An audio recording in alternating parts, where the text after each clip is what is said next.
Hello there, everybody. We are back about A Dinosaur's Tale, baby. I'm back from the Golden Globes. I'm living it up. It was weird that there was no one in the building except Amy Poehler and, what's her name? Tina Fey. They were from different buildings. They were in different buildings. I was gonna say Anna Faris. I was like, no, that's not the right. That's different. Different funny lady. Yeah. Different funny lady. Anyways, that was my bit for day 2 of the. Thank you, best of 2020. Movies are real, baby. I'm here with Ryan Lance. Ryan, how are you doing? That's my name. And Carrie. It's been a weird day.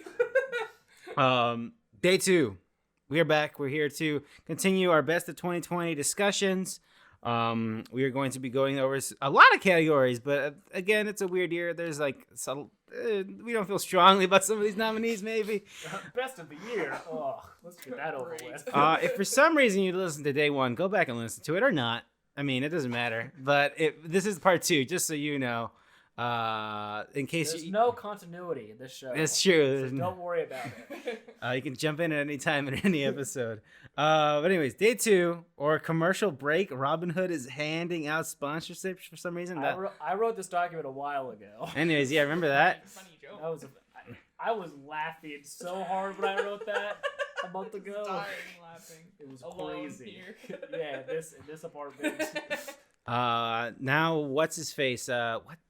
Who's that guy you guys hate from To All the Boys? Santana, Basiba, Zubidi, I don't know Sabaros. I thought his name was Noah Centino. There it but I don't is, think that's Centineo. Noah Centebarbo. Anyways, yeah, he's in that GameStop movies, and he's Oh, excited. right, yeah. He's gonna be, so he's excited about that bet you made, Ryan. So you can be proud of that. We'll be going over most disappointing, best surprise, standout moment, best performance. They do not go in their award, our highest honor, and the 10 best movies of 2020.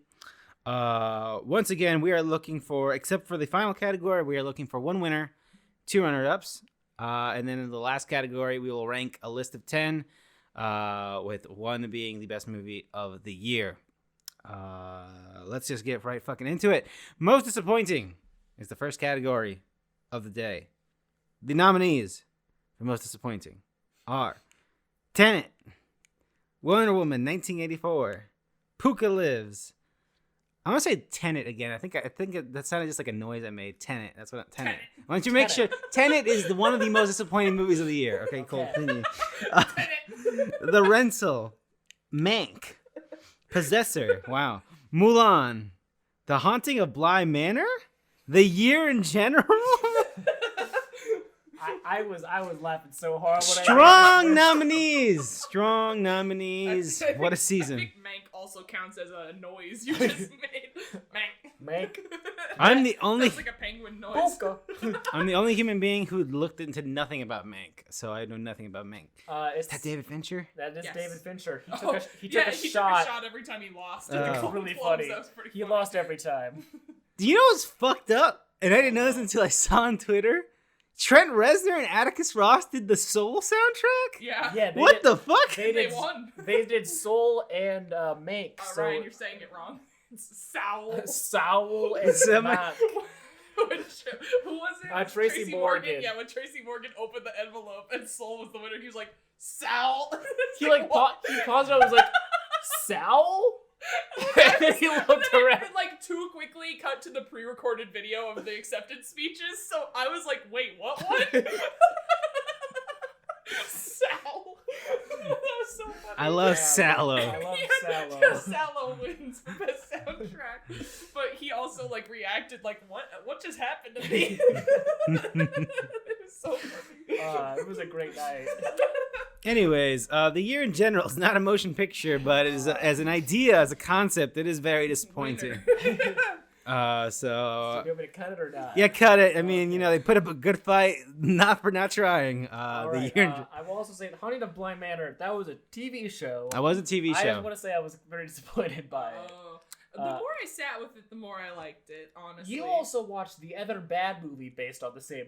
I did. book. So compared to The Turning, Yeah. it's a work of art. Yeah, but I don't know. I just felt like It was more like a love thing. it was more like a love thing, and also like there was lots of like the sinister atmosphere behind it all.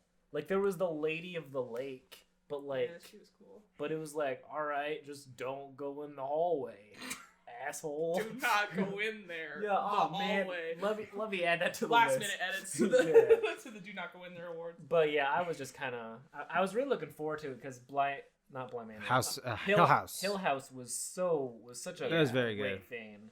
But yeah, it just felt like they were just like going through the motions, like not as much passion behind it as Hill House, which is a big shame. Yeah. But yeah, I'll cut it. Yeah, we'll cut it. Let's see here, folks. Is Mank this? Did you guys have high expectations for Mank? I did not watch Mank. Okay. The only reason I'm disappointed in Mank is it's the first David Fincher movie in like 6 years. That's fair. And like it's Mank, and like before this he did Gone Girl, which is like That's pretty good. Yeah. his like best movie. So it's like, man, what's he gonna do next? And you wait 6 years and it's Mank. I mean, he did do that show, Mindhunter. Mindhunter. People like Mindhunter. Has anyone watched Mindhunter? No, I didn't watch it, but people yeah, liked exactly. it. No one has seen Mindhunter. I think a lot of people. A lot of people saw Mindhunter, actually, Ryan. I don't know about that. More than they saw Mank, that's for That's sure. true. Probably true.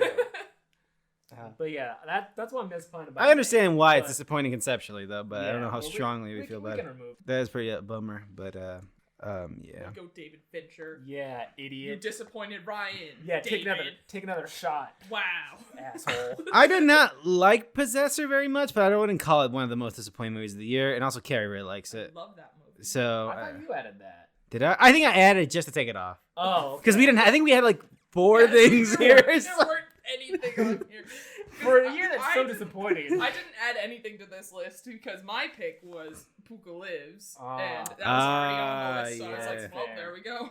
Well, while you mention it, Pooka Lives, the sequel to Pooka. They made a sequel to Pooka, and it's kind of a bummer. Not very good. It sucks because like the idea I think of it is like kind of solid. Yeah, like where I don't remember much about it. The though, idea 'cause was like they all of the like creepypasta-esque forum postings about Pooka like grew off of each other and formed and changed, and then enough people believed in it that it created entities. It was playing off the fact that the Pooka Twitter account blew up. That's true. And even though Into the Dark is not like the most successful Hulu thing in the world, I feel like it's really died out in the last year. Like Pooka like blew up. Like way more than the other stuff. So the idea of a sequel was very interesting, and the concept of it was, but like right off the bat, it was bad. The first part with The lady making dolls. with Lady Making That's Dolls, the only thing I remember. that was really not good. That was like a weird, like I almost thought that was like a parody. And then there was like a YouTuber. Oh Something. yeah, and he was because like the main character was like a copywriter, and he wrote like the Pooka creepypasta and was like, I'm gonna show it. I'm gonna make the Pooka challenge. Pooka challenge. Yeah, the Pooka challenge. There's so many good bits. I will say the best part of that movie is when the lady is on Tinder and Pooka is on her Tinder account. That's the funniest thing. There was the snowman joke in this movie. Do you Yes, I remember that too. Man. They must have rated like the Reddit for Pooka and took all the cool stuff. Yeah. I think that stays for now because there's not a lot of disappointing things, and that's a movie that we feel strongly about here. Yeah, that's the only one. I remember I was watching it with Greg, and Greg fell asleep, and then I ordered pizza while he was sleeping, and then when he woke up, he was like, oh, pizza, and then he looked over at me, and I was like, the movie was over, and I was like, that movie was bad. He was like, oh, I'm sorry.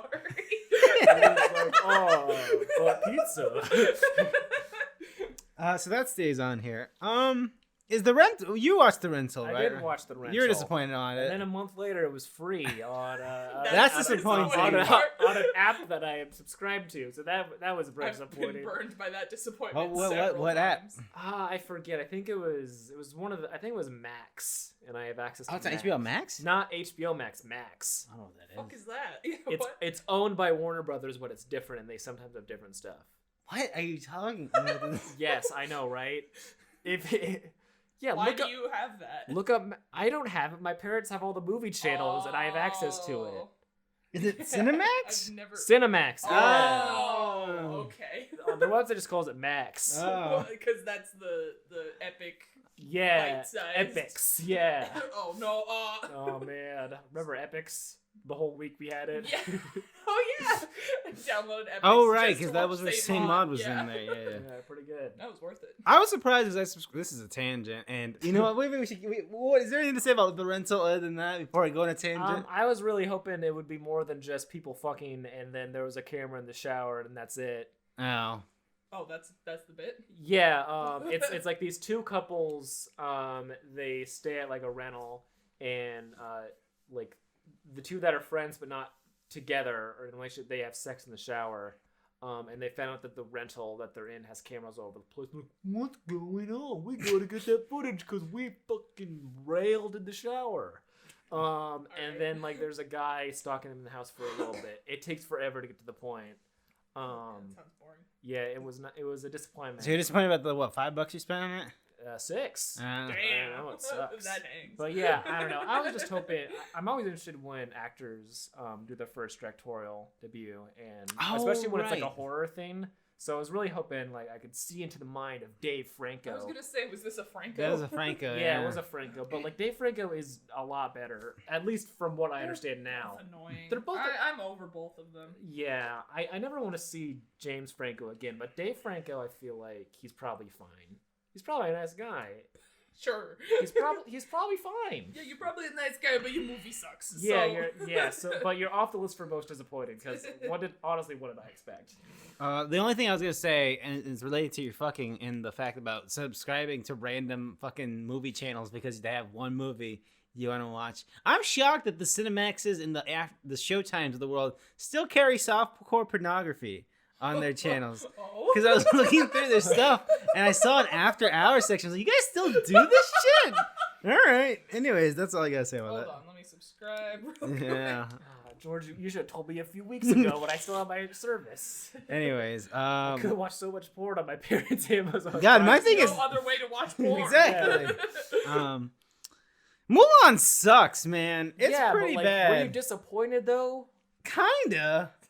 Oh. But by the time it came out, is like I was already the disappointment was like I knew that if the fucking Disney heads were disappointed by it, I was like, well, I'm gonna fucking hate that movie. Yeah. Yeah, you're right. It probably doesn't need to stay. It's not good. It's pretty disappointing. All right, so we have our top 3 already. Yeah, we didn't even talk about Tenet. We didn't even talk about Tenet Wonder Woman. Tenet, I don't need to. If you know anything about Tenet, you probably know why it's disappointing. You bought it though. I did. I bought it. $35, baby, down the drain.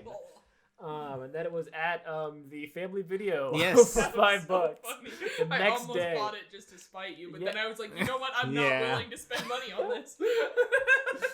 Tenet though, it's funny. It's fun. It's a good bit that I have it. It's disappointing that it put the nail in the coffin of movie theaters. Yeah. Though. It is definitively the worst Christopher Nolan movie. It is the worst one, I think. I haven't seen all of them. Me either, but of the ones I've seen, it's the one that I'm like, I'm good. I hate Dark Knight Rises though. Oh, that movie's great. What are you talking about? Ryan, you're an idiot. That movie's fantastic. Yeah, you're right. It's great. I know what you're talking about. Sucks. And Wonder Woman 89, that's just 84, man, sir. 84, 89. It's mid 80s, not late 80s. Oh, you're right. That would have changed. We're not Why we're are you not even here? we're not filming Right. Twin Peaks here or whatever the hell. Oh, I'm thinking of Twin Peaks again. You're Yeah, right. that's right. Anyways, 1984 is again. It's weird. I had no expectations, but it's pretty funny that they made such a dumb movie. It's pretty impressive. Oh. Every decision they make in that movie is like, wow, Okay. Oh. interesting. You got a whole writer's room, and that's what you put with. Oh. Man.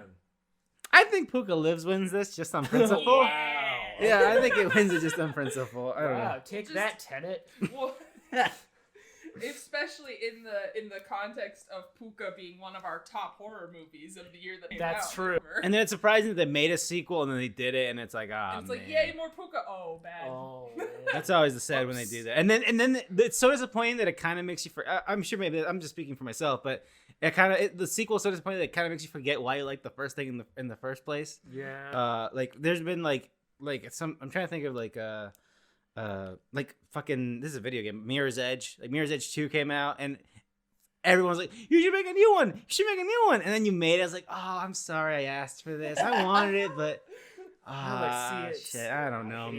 man. What'd you do? Anyways, Pooka Lives, most disappointing movie of Good 20. job, Pooka. Good job. Winner again. Followed by Tenet and Wonder Woman 1984, also disappointing films. Yeah, take that, Chris. Do you think Tenet is even on principle will never get to HBO Max? No. It'd be funny. That would be That funny. It would be really If they funny. make a huge marketing campaign out of it. Yeah. Find on HBO Max, Christopher Nolan is in his mansion like, no! Oh my god, why? I'm gonna walk over to my other theater room and get mad. Anyways, best surprise of 2020 is the next category. Nominees are Tenet, Borat's subsequent movie film, Palm Springs, The Invisible Man, HBO Max's Selena Gomez cooking show.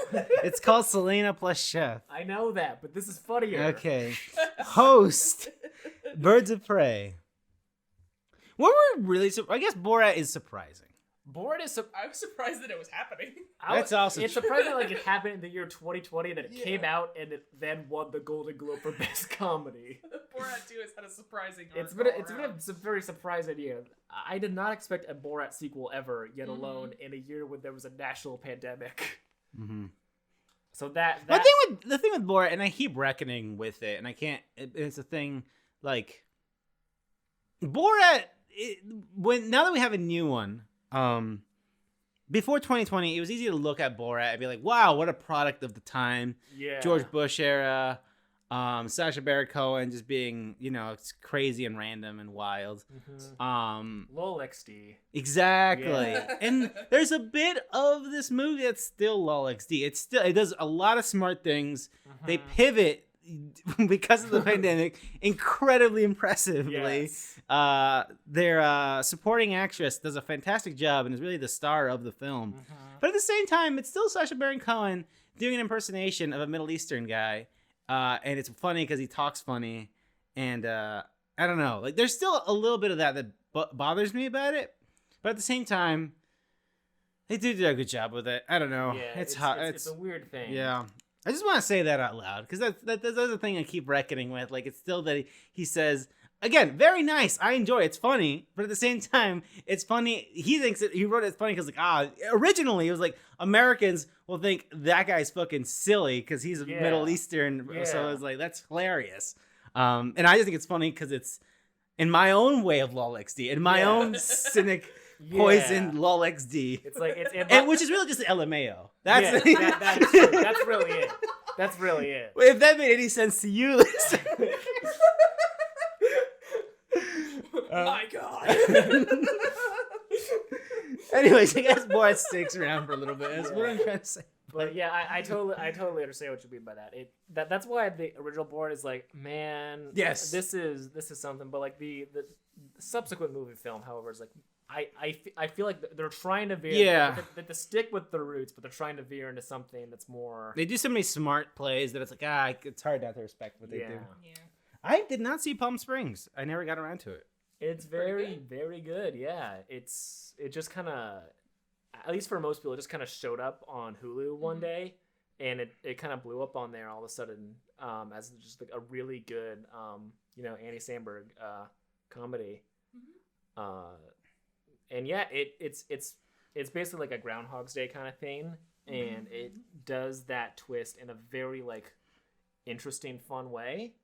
I don't want to like get super into it in case anyone has not seen it, but it's very surprising how good of a movie it is. Okay. Yeah, that's true. For like another Groundhog's Day movie, and definitely a part of that is the cast. Annie Samberg, and I can't remember the female lead's name off the top of my head. She was the mother in How I Met Your Mother. That's all I remember. Oh. Interesting. I didn't watch that show. I do think it came at a time because it was a summer kind of thing. It was a summer thing, but it was summer. It was the realization that that the pandemic's gonna go a lot longer than you thought it was going to be. Kristen Milioti? Yes. Oh. Yes, she's great. Anyways, it feels like a lot of people really needed that because there was no new content. There was nothing. And it was like, maybe Tenet will come out. I don't know. Yeah, who knows? We don't. That'll stay on the list for now. Listen, If this was a movie, it would win. But Selena Gomez's cooking show is not a movie, so unfortunately, we have a lot of episodes to catch up. I didn't even think about true. that. Yeah, Oh my God. we have a lot. The second season's done. It's Fuck. true. I know. We gotta let's cancel this podcast. Let's get to it right Sorry, now. guys, I gotta go. But I will say, if there was a best TV show award, this podcast, it would without a doubt. After all of us binged Twin Peaks, we're like, best TV show? Selena Gomez. Selena and Selena Chef. and Yeah. Amazing. Quality content. Best supporting actor goes to Papa.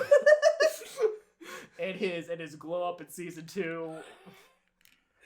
When he's got like a shutter shades and like the spray tan, he's like, yeah. And a bigger air horn. Whoa.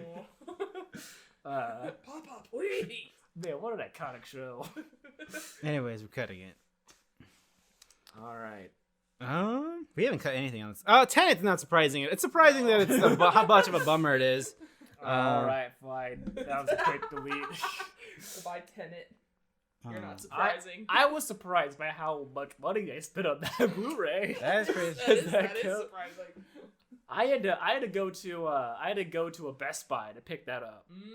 And it was not in the movie section, but I had in the art section. It was on an end cap that was like they didn't have like the cashier desks open, but I went to the Best Buy specifically to buy Tenet on Steelbook, so I had to leave with it, and I knew it was there.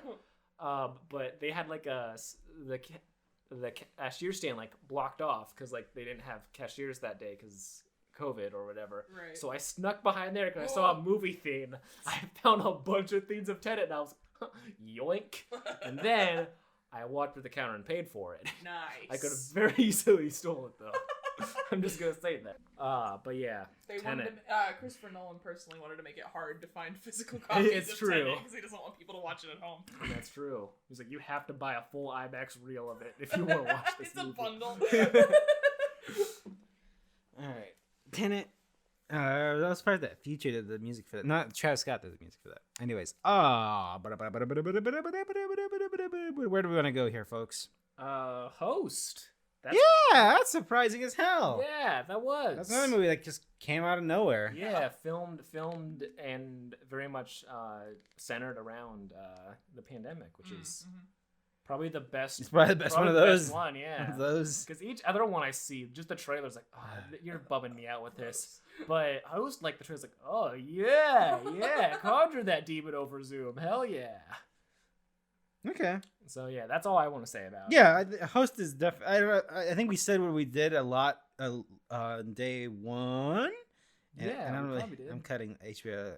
Anyways, yeah, Host is fantastic. It makes the most out of its concept and what it has to work with. It knocks it out of the park.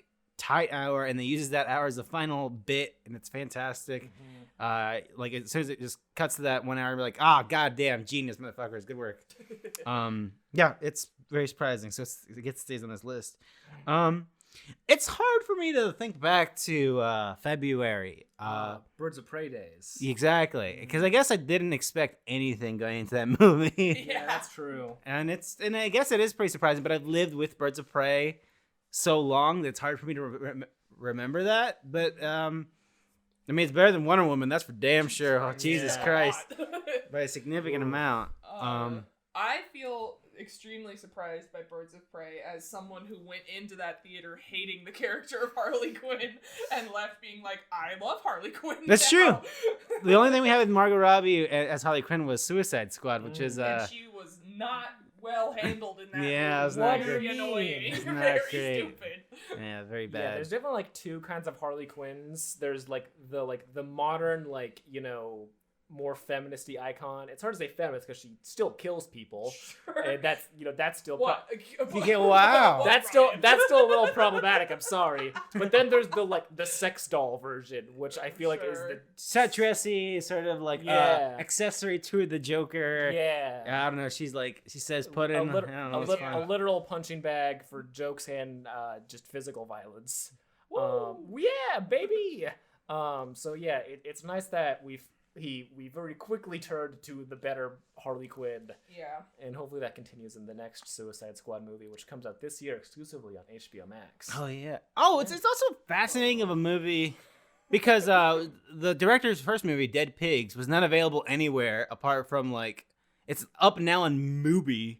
Mubi. Yeah. I've heard people on YouTube with sponsors for Mubi. It's like a big brain person's fucking that's movie why I channel. refuse to use it. The movie looks cool though. It does look interesting, Dead Pigs, because that just came out this year on there. I just think it's fascinating that that person was given a shot. And it's weird. It seems like a project that nobody paid attention to until it came out, and now when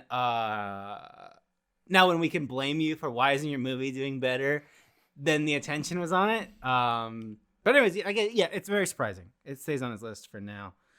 All right, so we have to make a cut though. We haven't talked about Invisible Man yet. Yes. Yo, that movie's good. That movie is fantastic. It is way better than it has any right to be for being a Blumhouse reboot of The Invisible Man. After they failed a cinematic universe twice in a row.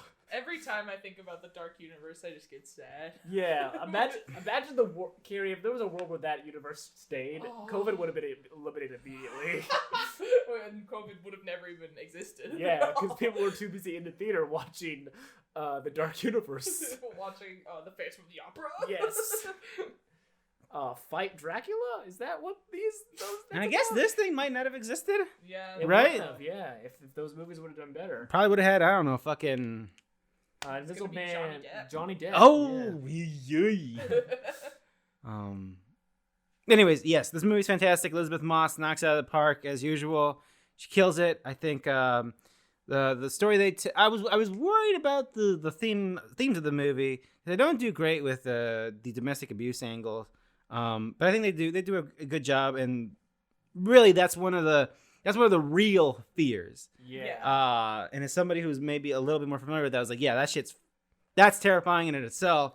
And the fact that it works with the sort of gaslighting. Like, here's an actual thing that nobody else can see, and you just feel crazy. Yeah. It's almost like the perfect metaphor. Yeah. It's crazy how it took people this long to do that. And it's fantastic. It's I love it. It's super surprising. So that stays on his list. So all right. So what is the least surprising then? I think Borat.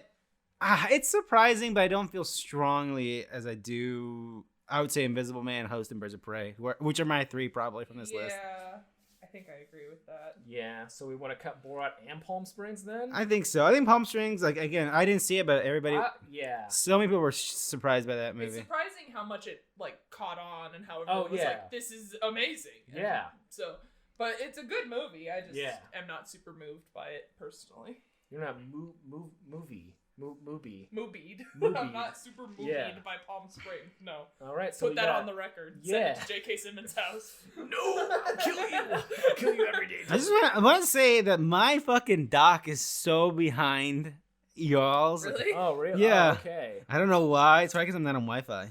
Oh, that's your own fault. Yeah. Well. Anyways, I don't get good service down here. Anyways, who wins? Between Invisible Man, Host, and Birds of Prey. That's a hard one, actually. I said that like it's easy. Like, I don't know, actually. Yeah. Host is surprising that it is the little movie that could. Yeah. Like, so I feel like that has to be everything against it. I mean, I just think I think like Shudder. I feel like that movie helped Shudder break through in a major way. Where like usually only us fucking weirdos like Shudder, but I thought like so many like other people who like I don't think were like, oh, that's neat, that's cool, I guess. I don't like horror that much, but that was a movie that I was like, you know what? So many people, there's nothing else to watch. Sure, $6, here you go. And maybe they stuck around, maybe they didn't. I think La Llorona wasn't too far off after Host, so that also helped them. In terms of like, again, like the little movie that could, I think Host is incredibly surprising. I don't know. I think that's my winner maybe from this list. I'm kind of tied between, You know, looking at the trailers of Invisible Man, I kind of knew like, oh, this actually is probably gonna be very. I think so too. I was just cynical. I was very cynical because you were hurt from all the Dark Universe movies. That's true. Denied before. All the ones you were denied. I thought you were saying all the ones that came out. And I was Well, like, oh, you mean the one? No, Dracula Untold was supposed to be the first one. But that sucked. So they're like, That oh, sucked. just kidding. Oh, just kidding. kidding. It's the Mummy. Tom Cruise. See, if we had that, we were doing a podcast when that came out. I think if we were doing this format, that would have won most disappointing for me because that scream wasn't in the final cut of the movie. Man, Fucking sucks. bullshit.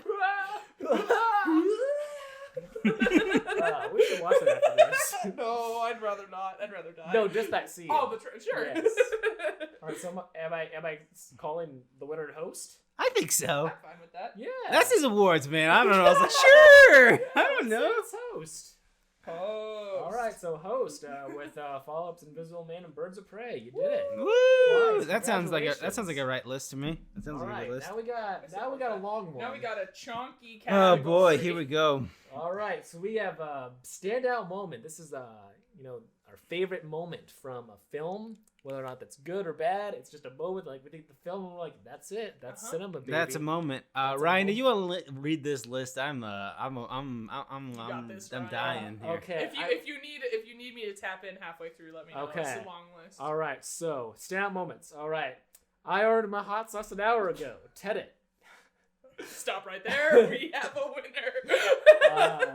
The voicemail from I'm Thinking of Ending Things. Oklahoma from I'm Thinking of Ending Things. Planned Parenthood from Never, Rarely, Sometimes, Always. The Final Confrontation from Promising Young Women. We Do Things a Little Differently. Restaurant scene. The Invisible Man. The sprinkler scene from Birds of Prey and the Fantabulous Emancipation of One Harley Quinn. Grenade explosion, Birds of Prey. There was a video, Promising Young Woman. We live in a simulation, VHS. House remodel, The Call.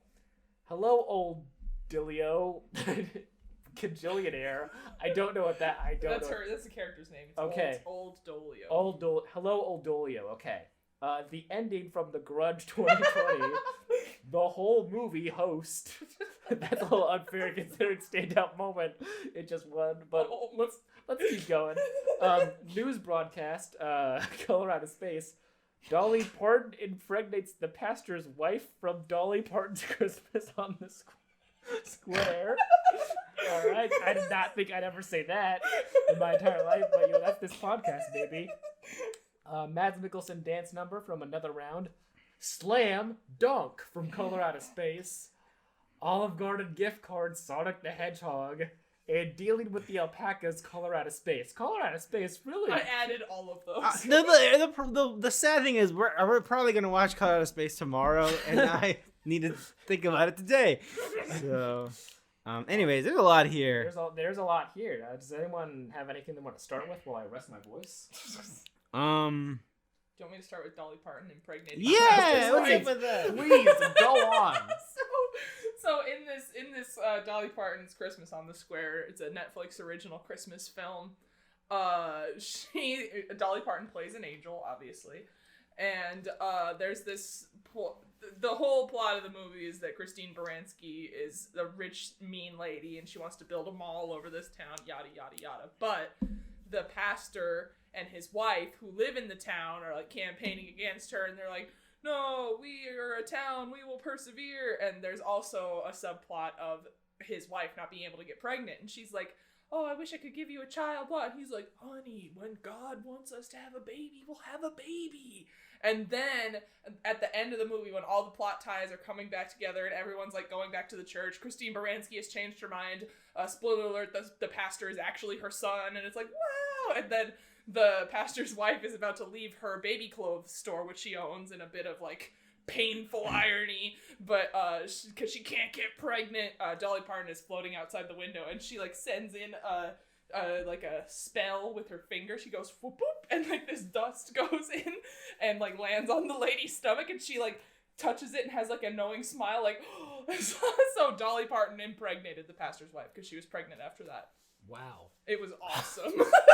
All right, so that stays. It was like this whole. It was like a movie musical Hallmarky thing, and there was a few weird things, but that was the most bonkers thing I'd ever seen in my entire life. I was like, nice. All right, well let's Fabulous. keep that for a little bit. I think I will delete host the whole movie just out of fairness, considering it one standout moment, and since it won, what was it again? It won Best Surprise. But yeah, just for all fairness, one that I think I'll cut just because you guys did not see this. Never, rarely, sometimes, always. Yes. Seemed like a bummer. Yeah, that's it's also a why I bummer. didn't see it. Oh, it's like, a bummer. Good. And this scene, the Planned Parenthood scene, that is the most like, Oof. oh my god, scene of the movie. Like the whole movie, I think I've heard some people complain like, what's the title even mean? Never, rarely, sometimes, always. It's Sure. not super like clear. That scene makes it very obvious why it's called that, and you hurt physically after it. Jesus. It's just all about the actress. She's talking to the Planned Parenthood doctor, and they're going over the whole things you do when you're getting an abortion.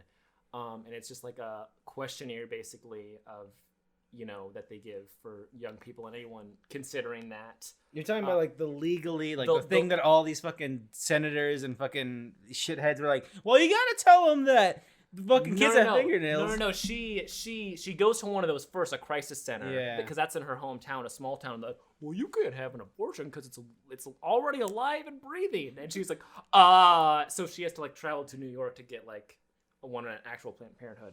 But they're giving them like the whole thing, so like you understand what it is, and they ask you a question and you have to respond with either never, rarely, sometimes, always, and it's brutally difficult. Just going down the questionnaire. Going down the questionnaire, and there's a lot of them where towards the end where like she doesn't even answer, but you can just like feel the answer on her face, and it's so fucking painful. It's such a good scene in a very good movie that I would recommend if you're able to handle a movie like that. I know a sensitive topic like that is difficult for some people, but it's a very good, it's a very, very good movie. And it reminds you how much crisis centers all deserve to burn in hell for the horrible things that they do to young girls. But yeah, I will delete that just because you guys have not seen that, so it's hard to really articulate that with my boy mouth. I don't want to hear about your boy mouth ever again. Exactly. That is a sensitive topic that I have a hard time handling. I understand. That's why I'm not going to talk about it. I really wish I saw Kajillionaire. I forgot. It was so good. Yeah. Oh Yeah, I my wanted to see God. that. I love that movie so much. I didn't talk about it much on the list here on any of the categories because I knew you guys didn't see it. But that movie has so many moments where it just, similarly to the moment Ryan was talking about, it just punches you in the heart and you're like, ow, why, please? And this one was one of many, but basically the setup for this scene, if you don't remember, this movie is the one where it's this girl and her parents, and they're skimmers, as they like to say. They're like scam artists, drifters. They don't have like a real job. They try and get everything for as cheap as they can, and they make money where they can, just doing random tasks, odd jobs, what have you. And they it's one of those movies about how parents with weird ideals can like make their child believe they're in like a warped different world than how the world really is. And there's this one scheme, I guess, that they get up to where their neighbor or something is this girl who has this mandatory sort of like pregnancy therapy group class or something that she's supposed to legally go to, and she can't make it. So she just wants old Dolio, the character's name, to go in her place so that they just like check her presence so that she doesn't get penalized for not going. But the exercise that they're doing in the class is that it's like learning about child therapy and how to deal with your child when they're having an episode or emotional, or they're having a problem, and what the issue is and how you can resolve that. And then the parent will go up and say, my name is Becky, and that's their child's name. And then the teacher will be like, hi, Becky, how are you feeling? And they work through it that way. And Old Dolio goes up, and she's like, yeah, my child's name is Old Dolio. She doesn't know how to care about people and blah, blah, blah. And so then she does all of that just so she can hear someone for the first time say, hello, old Dolio, how are you feeling? What can I do for you? What's wrong? And it's like, oh, ouch! Because she's never felt that from her parents. It's just such a moment of, Jesus! It's so good. I would highly recommend that movie. I do want to see that movie. It's very, very good. But we didn't see it, so it's a very good moment, but I don't think it would hang. Okay. As the kids would say. That is what they say. I don't think this will hang, but I want to give a call out to my favorite moment in The Call, the Korean horror movie about the haunted telephone that I love so much. But there's a part later on, because it deals with time travel, and when certain things happen based on that, reality will kind of warp around the main characters. And there was a part where she's just in her house, and because of all the fucky shit happens, it immediately just shifts into a murder den, and it's incredible. I love it so much. She like trips on stuff, and it's like, oh no, yeah. It's so good. That sequence is awesome. That's great. I love whenever I loved all the scenes where big changes would happen right away. They were very weird and surreal, but I loved it a lot. That movie's dope as hell. It's wild. Wildest movie goes to The Call. Okay. Maybe. So we cut that, right? Yeah, I cut that. Yes. Okay. That was a pretty good moment. Where do we go? I do not remember I ordered my hot sauce an hour ago at all. What do you mean? That was the best moment from Tenet. George, that stayed. Ryan, why didn't you nominate the part where Robert Pattinson tells the guy to use spaghetti so it doesn't get cold? I've heard you talk about nothing else except that moment from Tenet for the last several months. I ordered my hot sauce an hour ago. It was a lot more quotable and immediate than Robert Pattinson holding a gun to someone and be like, don't let it get cold. That's true, I guess. Because they were in a restaurant or something, and no, they were waiting in the building, and he was in the security guard's office, and where the security guard was eating spaghetti. No, I'm talking about the hot sauce thing. Oh, the hot sauce They were thing, in a restaurant, and the protagonist was going in the back to beat someone up, and he was the kitchen making a joke, as in like, I'm a customer. I ordered my hot sauce an hour ago. Bam! Punched one of the workers back there, or whatever the fucking setup for that stupid scene was. What are you talking about? It was pretty funny, and Carrie, when I die, I want you to personally grave my gravestone with "I ordered my hot sauce really? an hour ago." That's the one. That's the line. I want people to. What if I put a fucking chalkboard on your gravestone and I just cycle through all the fucking bits, like bi-monthly? Please. Bi-monthly, I go in and change the bit. I would love nothing more than that. All right, I'll cut it. Just so you guys are happy. All right. Okay, and I have to cut it now on my phone as well, so it's fucking catched up.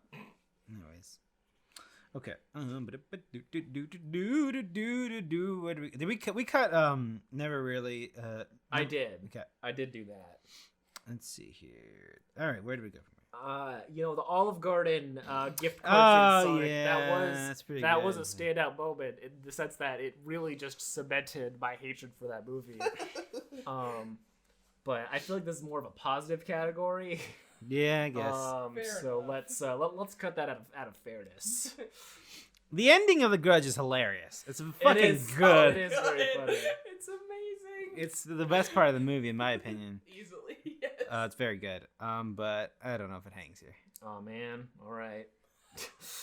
Ryan was gunning for that one. No, I wasn't gunning for it. We just have a lot on this list. Yeah, we do. Yeah, I want to be able to fit it on one page. Let's see here. We live in a simulation. What was the bit around that? I'm just talking about the very ending of the movie. movie. Okay, yeah, that's a good movie. Yeah. Yeah. I don't know if we care about spoiling that or not. Maybe because it's a sort of a like a niche thing. When VHS turns even more surreal and strange. Yeah. And the way that they handle it, just all the things coming together at the end of the film. I thought it was very good. Very good. And I love that part. Yeah, we can keep that for now, I guess. All right. How about we decide which color out of space moment sticks? Ooh, fair, very fair. All right. So we have dealing with the alpacas, Slam Dunk, and was there another one? The news broadcast. Oh, the news What was broadcast. the news broadcast? When he was on the news being interviewed and he's watching Oh, himself on that's the very news. good. He's like, couldn't someone hand me a comb? Jesus. He's like, UFO witness. I didn't say UFO. You said UFO. And then they ask him if he was sober, and he was like, I mean, I like a glass of bourbon, and it changes to bourbon connoisseur under his name. That's pretty good. I think that's my That's personal pretty good. favorite. It's so That is fucking pretty funny. good. It kills me every single time. That's also like that's also like a whole bit. Slam Dunk. That's really funny, but that is. I mean, I guess that's more of a moment, That is a moment in time. Yes. Slam Dunk! He just yells 'Cause Slam Dunk. The meteorite has made his tomatoes grow bigger than they ever have before so early in the season, but then he just starts frantically eating them because they taste bad, and then he just starts throwing them away and yelling at his wife, and then he's like, Slam Dunk! Coming out! In the alpaca scene, Yes. You know. Yeah, that one's good. That I remember. that is good. Do you remember it, Ryan? Not really. That's the like What? they just form into like this fucking Yeah, there's like a Oh. big mass of alpaca Yes, heads, yes, and then he just I've has played to go inside. out and destroy them. Yeah. And Yes. he's screaming and shooting the gun, getting splattered. It's probably the coolest bloody gory moment of Yeah. that movie. So what do we think wins in the Colorado Space? It's Standout weird Moment because category? that broadcast is the funniest part, but it's also like it's one, it shows that the movie's in on the bit, but also it's like it's not the first thing I think about, but that is a great moment in that movie.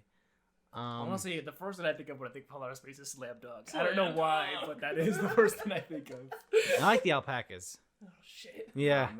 Oh man, we're literally all picking different things. I guess we come back to that. I don't fucking know. But I do really like the alpacas. Was one of the things I remembered for sure. But until Carrie reminded me about the fucking good ass news I broadcast. just love how he says Jesus. I Burned do- in my head. I also- Could someone hand me a comb? I also always Jesus. love in like fake news broadcasts when they change the title of someone after something they said.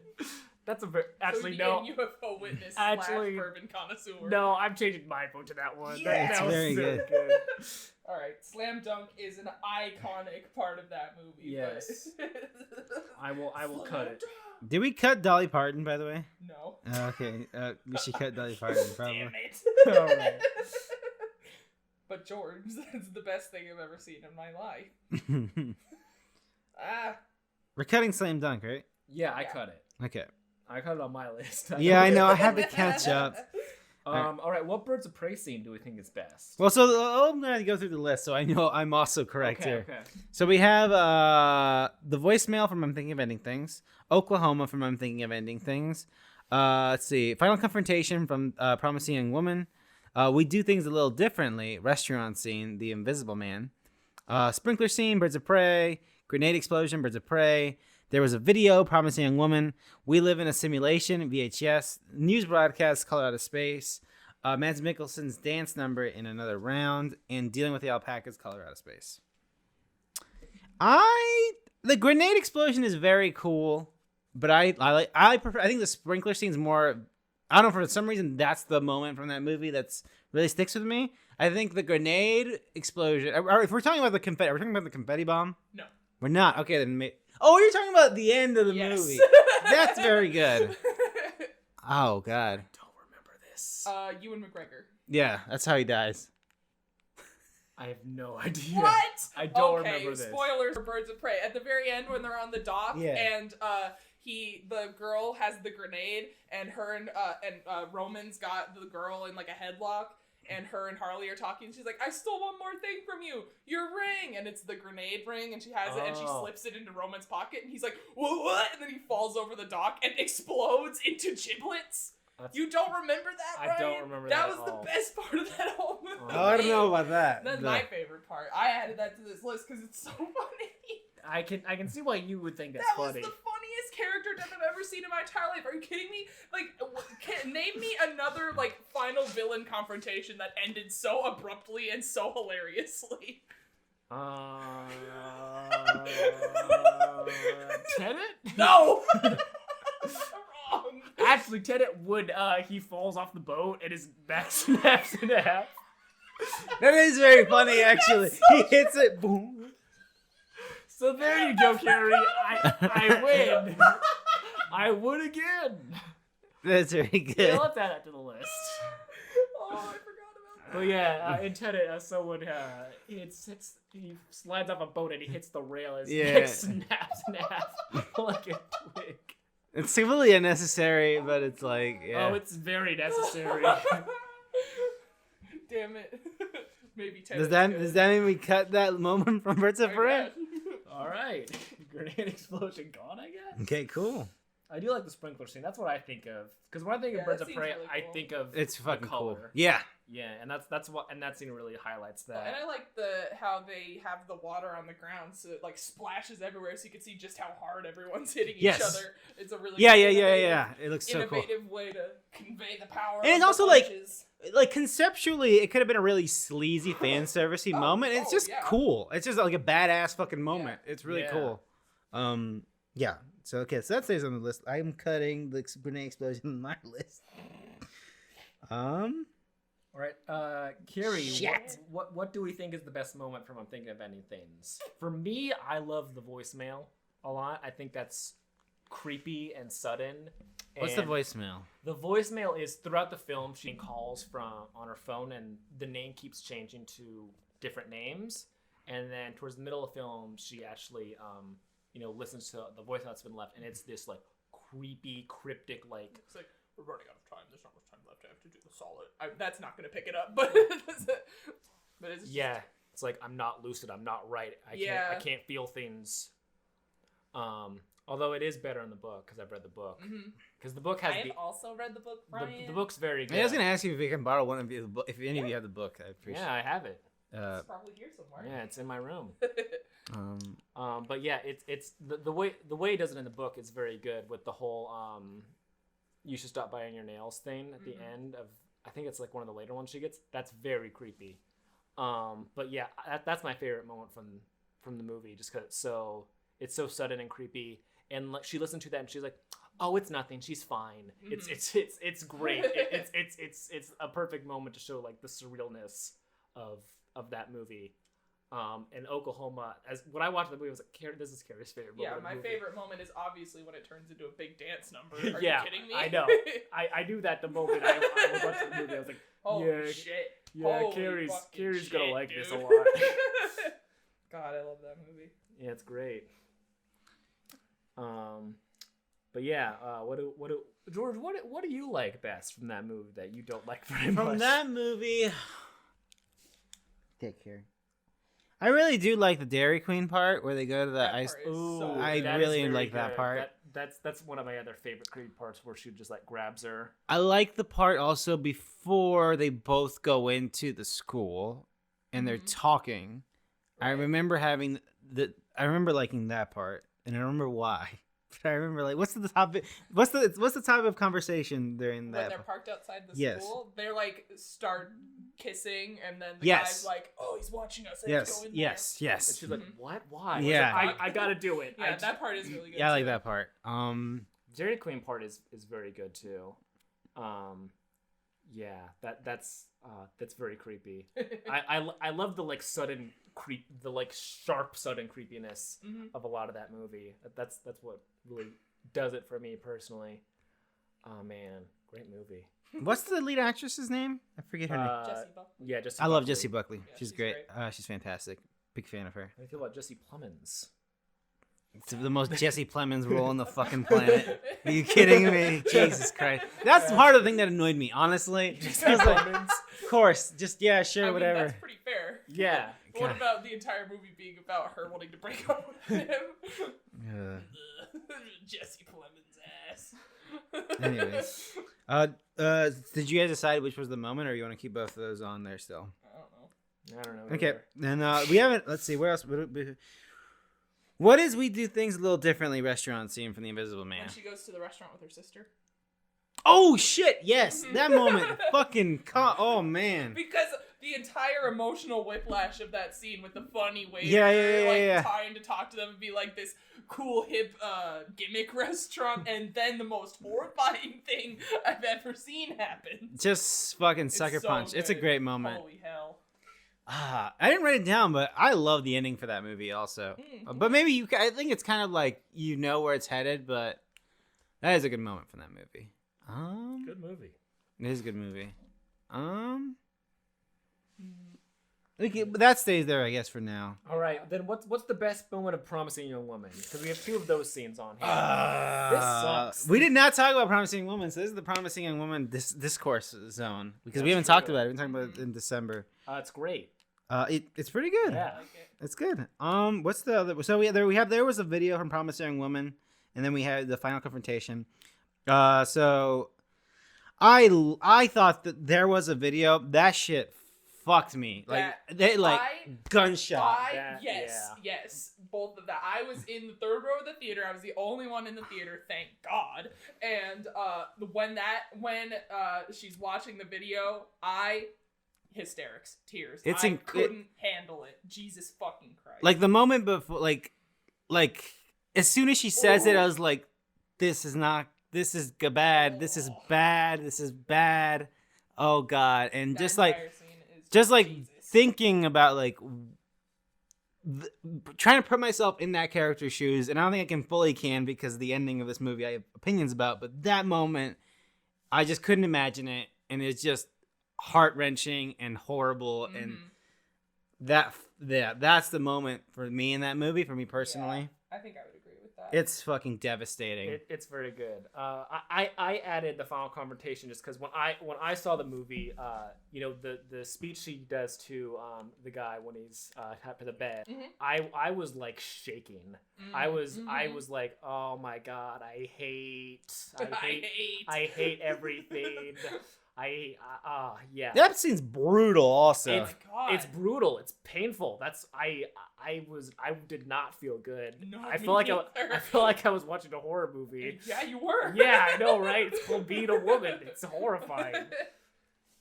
But yeah, both of those scenes are like, yeah. There was a video. Is like, you're right. It is a shotgun blast of like emotions. The final speech is like, you're like, I want this to end because I'm in so much pain right now. Extremely heavy. For me, it's the video only because I don't love the ending to this movie. The confrontation where, what the fuck is this asshole's name? I forget the character. Dingus McGee, whatever the fuck. When he kills Al, I think. Yeah, sure. He would be an when he kills her. I really don't remember. At the time, the moment was just like horrifying, but then it leads to the ending, and I don't like the ending very much to the movie. I've heard people say similar things. And so that's why it's weaker for me. But if you feel strong, I think this movie has a moment on this list. Is what I'm saying. His name is Al. Yeah, I will get rid of the final confrontation because I agree with you guys that there was a video. It is a bullet in terms of it's a shotgun blast in the face. And it's like the moment of the movie because as much as I have problems with the ending, when that moment happens, they're in the sort of narrative structure of where can this go? And there's no positive. There's no happy. I can't see a happy ending from this character. Yeah. What I know about this character, and she is confronted with this evidence and this fact, and now you have to deal with it. Yeah. I don't see. This is also because before that it was like she began dealing with things in a healthier way. Things started to look up a little bit. She was, not doing great, but then it's like, nope, that's all over now. Nope. Yeah. And it's like I don't know what to do. Like I don't know. Like there's I don't know. Like, so that moment's it's heartbreaking. Oof. Yeah, that's all right. So that moment stays. We're cutting the final confrontation. I cut it from my list, so you can cut it from yours. Okay. Ooh. So how many moments we had? Oh yeah, Carrie, do you want to talk about Mads Mikkelsen? Oh my God, I would love to. Yeah. Bring me out of Promising. George, what an idiot, George. Of course I have to talk about Mads Mikkelsen. I hate how I don't, but it's like it's hard how much I love Promising Young Woman because it's like so much discourse and it's so personal to me, so it's just so difficult to sit with this fucking film.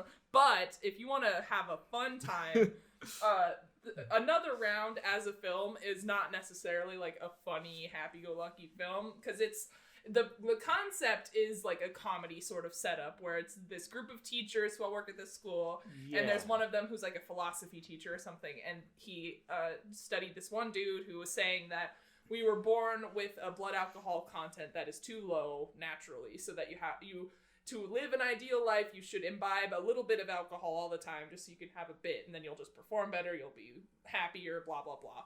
And so they have hijinks with that, and that ensues in better ways for some, worse ways for others. But all throughout the film, they allude to Mads Mikkelsen's character's background in dance, and how he used to bust out all the moves at the bars, and he's always like the responsible one. He's like, oh no, I'm not gonna do that anymore. And also, fun tidbit, if you guys don't know, real life actor Mads Mikkelsen has a history in ballet himself. There's old videos of him doing ballet and doing Danish TV spots in crazy costumes, dancing around. He is an alien.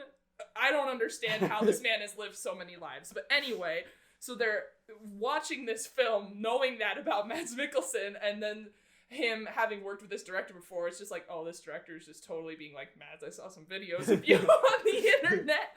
And so they allude to his dance background the entire film. And then, spoilers, I won't spoil any plot elements, but the last 3 minutes of this film is just a Mads Mikkelsen music video of him dancing around this port by like the ocean and some ships, and he's just running around everyone. He's got like a champagne bottle, and he's jumping and dancing and smiling and breaking it down, and then it ends with him jumping into the water, and there's a freeze frame of him midair smiling. That's how the movie ends. It was the best thing I'd ever seen. Carrie, you just said that with the Dolly Parton Christmas special. I have a lot of feelings. But yeah, that's one of my favorite moments of the year. I'm not gonna lie. That's fair. Carrie, knowing you, I completely understand. Is it fully simp fueled? Yes. Am I apologizing for that? No. Yeah, shut up. There's another. Should I watch another round, Carrie? I think you guys would like it. I would like to watch it. Yeah. I'd like to see the guy who did the hunt make something a little happier. Like, it's not lighthearted the whole way through. Obviously, it goes to some dark places, but it's not nearly as heavy as the hunt. The hunt just like goes there. The hunt is a bad time, but it's so good. That's why it's frustrating. Cause it's like, oh, I know I want to watch this, but I know it's gonna ruin my night. But yeah, so it's. I think The Hunt is better overall as a film, but as an experience, Another Round is a lot easier to deal with. Okay. Did you want to keep? Did you feel strong about the moment to stick it out to keep? I'm seeing what I would delete before that.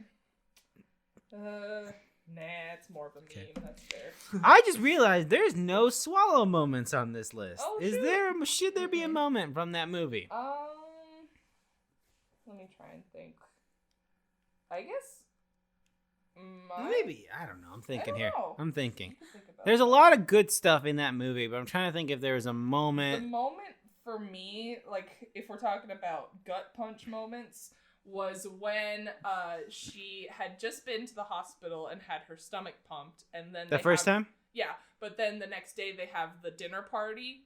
And she's walking around with the hors d'oeuvres. Oh, yeah, that was rough. That one girl makes a joke, like, oh, don't feed me more of that. I'll have to get my stomach pumped. And then she's like, oh, I'm so sorry. I didn't mean that. And then the wife realizes that her husband has told all of his coworkers this thing that she's experiencing and working through. And she just, the hurt that happens to her. That moment didn't hurt me because I was like, of course this motherfucker did that. Of course this guy did that. Are you kidding me? That's fair.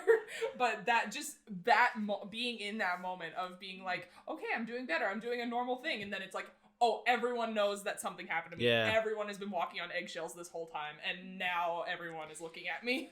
Yeah, I think the end moment where she confronts her father is pretty good as well. Mm-hmm. But again, now that I'm thinking about it, those are great moments in a fantastic movie, but I don't feel strongly to be top 3. No. Yeah, probably not. But anyways, shout out to Swallow. That movie's so good. It's a very good movie. Let's see. Okay, so we cut another round. So how many? My list is not trustworthy. So how many do we have?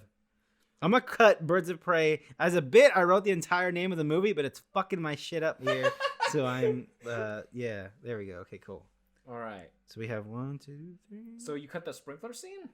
Did I? He just cut the rest second half of the title. Yeah. Oh, okay. Like all movie theaters had to do, so people wouldn't get Harley confused. Quinn. Yeah, Harley Quinn. Yeah. Harley Quinn movie. Harley Quinn's subsequent movie. Yes. All right. So we have 8 moments, I think, We right? need to decide on what color a space moment, guys. We got to do it. Is it the funny news gag bit, or is it the grotesquely? I think spiritually, the alpacas moment is the moment. Yeah, you're right. It is the news broadcast. Oh, okay. It's pretty good. Yeah. I look forward to seeing it again. Excellent. All right, we can cut the news broadcast. Oh, we cut both of them. Did we cut both of them? Yeah, sure. Why not? Okay. I like as Ryan's like, I don't remember anything from this movie. I don't. I need to rewatch it. I was not super high on it like you guys were. That's also true. I remember that also. Yeah. Maybe I wasn't in a good headspace at the time. Maybe I just wasn't ready for. Well, I had bad news for the rest of your year, friend. In 2019, 2020. Okay, I think my thing caught up now. So. All right. Carrie, we got to decide on a thinking of ending things scene. You know how I feel. All right, Georgie, you need to decide on this. Do you like the voicemail or the dance number? I know you didn't mention either of those in your preferred moments from this film. I guess I would go Oklahoma. I don't remember anything about the voicemail. I'm sorry. It seems like a very important thing about that movie, and I don't remember anything about that. It's just a very in the theme of shotgun blasts. I feel like it's a shotgun blast of horror, and then back to the fantasy of the whole movie. It seems incredibly important to what that movie's about, and I don't remember it at all. I'm so sorry. It is. Yeah, it's. Also, shout out Toni Collette. I love you so much. Yeah, she's great. All right, I'm pissed, but let's go. Okay, so we got the voicemail. All right, so we got Oklahoma. We do things a little differently. Restaurant scene, sprinkler scene. There was a video, and we live in a simulation. All right, guys, how are we feeling? We got. Okay, here's a question. Actually, we're going back. Can you undo that moment? Because I'm thinking of anything. Yeah, I'm chilling. Because between you two? I forgot again. What was it for you again, Carrie? Oklahoma? Yeah. And for you, it was the voice dance number. Yeah. Okay, then we're going back. Fuck it, I don't care. Okay. All right. I'm glad we did this. Oh, that was Ryan's moment. Okay. Yeah. Okay. Fuck you. All right, VHS. I like the ending of VHS and how it culminates and makes everything. It just wraps it up wonderfully, but I don't think it's gonna stand here at the top 3. Probably not. But I just love how it takes the bit and jumps into other genres, and it's just great. It's a great It's movie. the ending I expected that movie to have, and I think they do it well. Yes. It's good. All right, so I'm looking at these 3 things. Oklahoma, we do things a little bit differently. Sprinkler scene, and there's a video, and I'm feeling of cutting sprinkler scene. I like it a lot, but I'm feeling like I agree, but I'm worried about George. Oh no! No, I don't know. It's the problem again is I don't feel like I've ever had this problem, but I think all of the great movies from this year and the movies that had theater experiences were it felt like eons ago, and I don't know why we've done these before, but I've never suffered from this. Like, man, when you mentioned that moment, I was like, yes, I remember that movie being great, but I don't feel it in my bones. But I remember just sucker punching me at the time. You haven't been in a theater for so long that you can't even. Are you talking about the sprinkler scene or the Invisible Man? I'm talking about the Invisible Man scene because I think that's probably going to be on the list. But I'm like, it should be. But I can't remember that feeling other than like, yeah. I'll remind you. I was sitting next to you, and when that happened, we were both like, Yeah, you're right. Yes, I do remember that. You're right. I did. And we both freaked the hell out. I showed that to our friend Zoe recently, and that scene got to her. She was like, "What? Did I blink? What just happened?"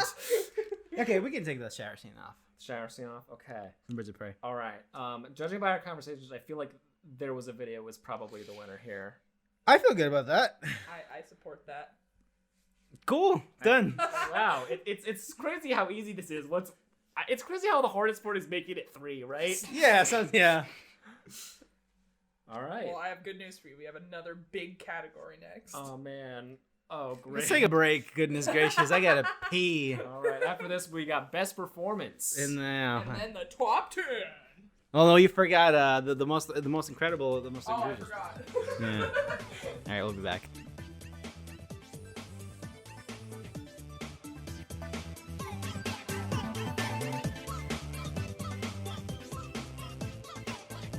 We're back. We're here to decide what are the best performances of 2020.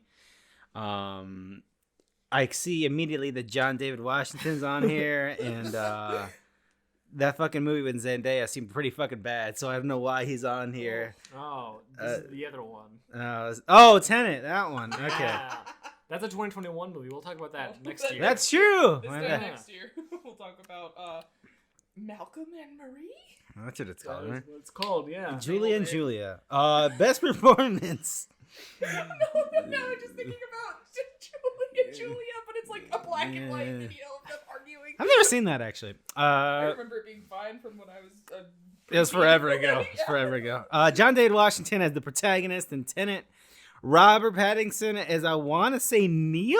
I think that was his name. I don't think so. I think it was Neil. I'm feeling like it was. Do you want me to check, or do Yeah, we want to please. just call him Neil? All right, well, keep us updated on that. Jesse Buckley as Callers, call and let us know. as young woman. His name was Neil. Yeah, it's not, Yes. that's 100% right. I was like, yeah, Yes. I didn't know his name was Neil. Yeah, that's why I wanted to say Neil, but I wasn't positive. I wrote this list. Jesse Buckley as the young woman from I'm Thinking of Ending Things. Carrie Mulligan as Cassandra from Promising Young Woman. Riley Keough as Grace from The Lodge. Elizabeth Moss as Celia in The Invisible Man. Julia Garner as Jane in The Assistant. What the hell is The Assistant? That's very good. Sydney Flanagan as Autumn in Never, Rarely, Sometimes, Always. Maria Baklava as Tutar in Borat's subsequent movie film. Robert Pattinson as Reverend with questionable accent choice and The Devil All the Time. I forgot that came out. Haley Bennett as Harper in Swallow. Orion as Bo Burnham as Orion, Promising Young Woman. Wait, I take offense to that one. Nicholas Who could have written that? Nicholas Cage is Nathan Gardner in Color Out of Space. All right, I'm gonna say it, guys. We gotta cut one Robert Pattinson role. All right, I Neil. I completely forgot The Devil All the Time came out last year. I just want to say one thing. Delusion. I think our friend Zach has seen that movie 3 times. What? Devil all the time? Yes. Why? Oh, weird. He watched it with me, and I know he showed it to his girlfriend, but from the sound of it, I thought he watched it another time. That So- does not seem like a thing. I Zach know. would like. I turned it on when it came out, and I was watching in the living room, and he was like, "Man, what is this?" And I was thinking, "Devil all the time." It's like, "Oh, all right." And he sat down. I think he was planning on playing something with Greg or Richard that night, but he watched them all the time with me. Oh, you told us this, yeah. I think I remember Yeah, that it was now. interesting. I'm glad he liked me. He liked it more Yeah, than that's me. cool. But I just think that's funny Yeah. that he watched that movie and I liked mean, it so much. I guess my main thing with that is like Zach doesn't like horror movies, but I guess it's not really even a horror Yeah, movie. it's more of of- like a South Gothic drama. Yeah, and I Weirdo. guess that's more his thing. That seems like something he would He like stays now in that a- I think about it. He Yeah. stays in like a wheelhouse, I feel like, for the most time. It's not something he would choose, but Yeah. it's something he would like. I'm educating him. Great. Exactly. So- Illusion. What did he think of Robert Pattinson's performance? Did he comment on it? You probably liked it. Good man. All right, so we're cutting The Devil All the Time. Damn it. All right. Ah, shit. I fucking... Oh yeah, now we're on the same level now. Oh, right, because I have Wi-Fi, right? Yeah, you're right. Fix Updates. that. Okay. All right. I guess I'll also remove Neil, to make this easier for everyone else. But I'm keeping John David Washington as the protagonist for now. Okay, go ahead. All right. Let me talk about Julia Garner as Jane and the Assistant. This is another movie that I wanted to watch, but then I was like, seems like a bad time. Oh, so it's a I bad didn't. time. I called this My Promising Young Woman double feature. Holy shit, being a woman must be the worst experience of all time movie party I somehow had by accident. The Assistant is Julia Garner works as the assistant to a Hollywood executive. Wink, wink. Wink, wink. It's not clear. You actually never see the executive in the movie, which is very cool. And the whole movie is literally just a day in her life as an assistant. And it is, guess what? It's brutal. Everyone treats her like shit. I wanted to put this in Standout Moment, but I didn't think it hanged. But there is one scene in that movie that really sells it where she goes to report, a thing she saw. And, HR is like, I don't know why you would risk your career and ruin it by bringing something like this up. And it's just the hardness of her trying to like say the words of what she saw, and then like the immediate like breakdown realization that there's nothing she can do after this HR fucking prick says that is brutal as hell. Yeah, it's a great movie. But yeah, since you guys have not seen it, I don't know if I could articulate it well enough to make it. Looks very good. I want to see this. It's very cool. I love movies with it's just pain, yes. But just a day. I like that a lot. I think it's super cool. Contained. Yeah. Slice of life. Slice of life. Fun.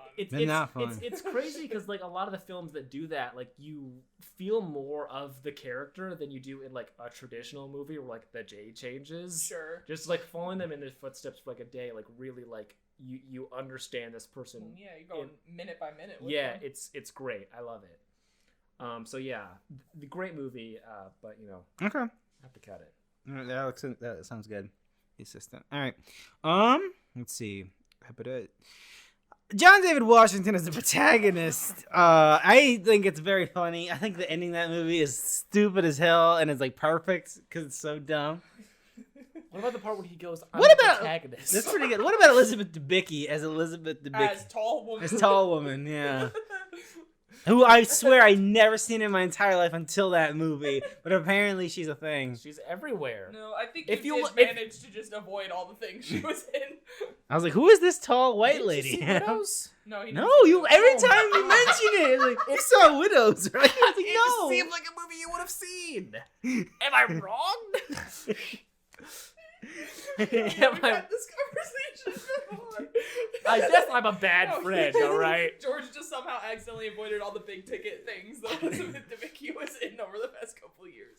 Anyways, but George, if you look up high enough, you will see her in the distance. It's just looming in the sky. Karen, one of my favorite moments of watching Tenet is when she's at the preschool and she's talking to her son, and you whispered over to like, "That's an adult man. He's 6'4".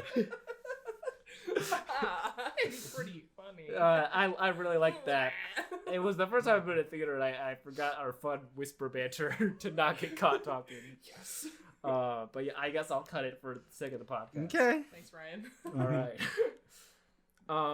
I don't think this hangs, but I do love the performance of Riley Keough as Grace in The Lodge. So She's very good. It's a hard it's always a hard category. It was also I still think this was the first movie we saw this year in theaters. So it is the furthest. God, was it? I don't remember. I mean, this movie kept getting delayed, so that makes sense. Because I remember it was like, no, we saw The Grudge. I think it was the first real movie Grudge. we saw. Oh, okay, wow. Rude. Wait, why did John show to this? Why did John? But yeah, I think Riley Keough is fantastic. She's in this. Very good. I love her. It's brutal. You can really feel that she's being tortured in this movie. Oh God. Imagine being friends with what's the name of that kid from? Yeah, I was gonna say, what's the name of that kid? It Kid. Racist kid from Knives Out. Oh, he was the racist kid from Knives Out. I don't remember. Masturbating to whatever the fuck was it? His name is Bill in It. Yeah, Bill. Joylessly masturbating to pictures of dead deer. Yeah, that's the one. That's the Knives Out quote. Bit. I've seen that movie a couple times. That was really weird. A donut. But yeah, I think that's great. I don't know if that hangs just because of distance with it, and also it's very good. It's a packed category. That movie's great. I love It's a that good movie. Fantastic movie. I wish we had more room on these categories. Yeah. Because I love that There's movie. no so way much, to change but- it. I'm sorry. This I'm is going back. There is no back button in this Google Docs. Yeah. Damn it. Let's see. Damn it. Ryan is Bo Burnham as Ryan in Promising Young Woman. It's just Bo Burnham being It Bo is Burnham. Bo Burnham. It's not even acting. But I mean, No, it's yeah, me it portraying is. Bo Burnham You're doing as a great myself. job. There's layers. Yeah, exactly. I love Bo Burnham so much. And He's I great in knew that I movie. knew going into this movie my love of Bo Burnham It's was gonna going to betray cause me you. a lot of pain.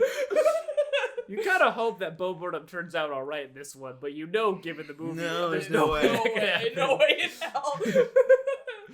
And you also know that Borat would not sign up to a movie where he plays a redeemed character. Yeah, that's not gonna happen either. So it's like, yeah. All right, so I guys, I feel like for my first feature film, I did a great job, but for the podcast, I will not. I love that part where you drank the spit and coffee. Oh. Yeah, do you like that part where I sang the Parasol and Stars song? Yeah, that's pretty good.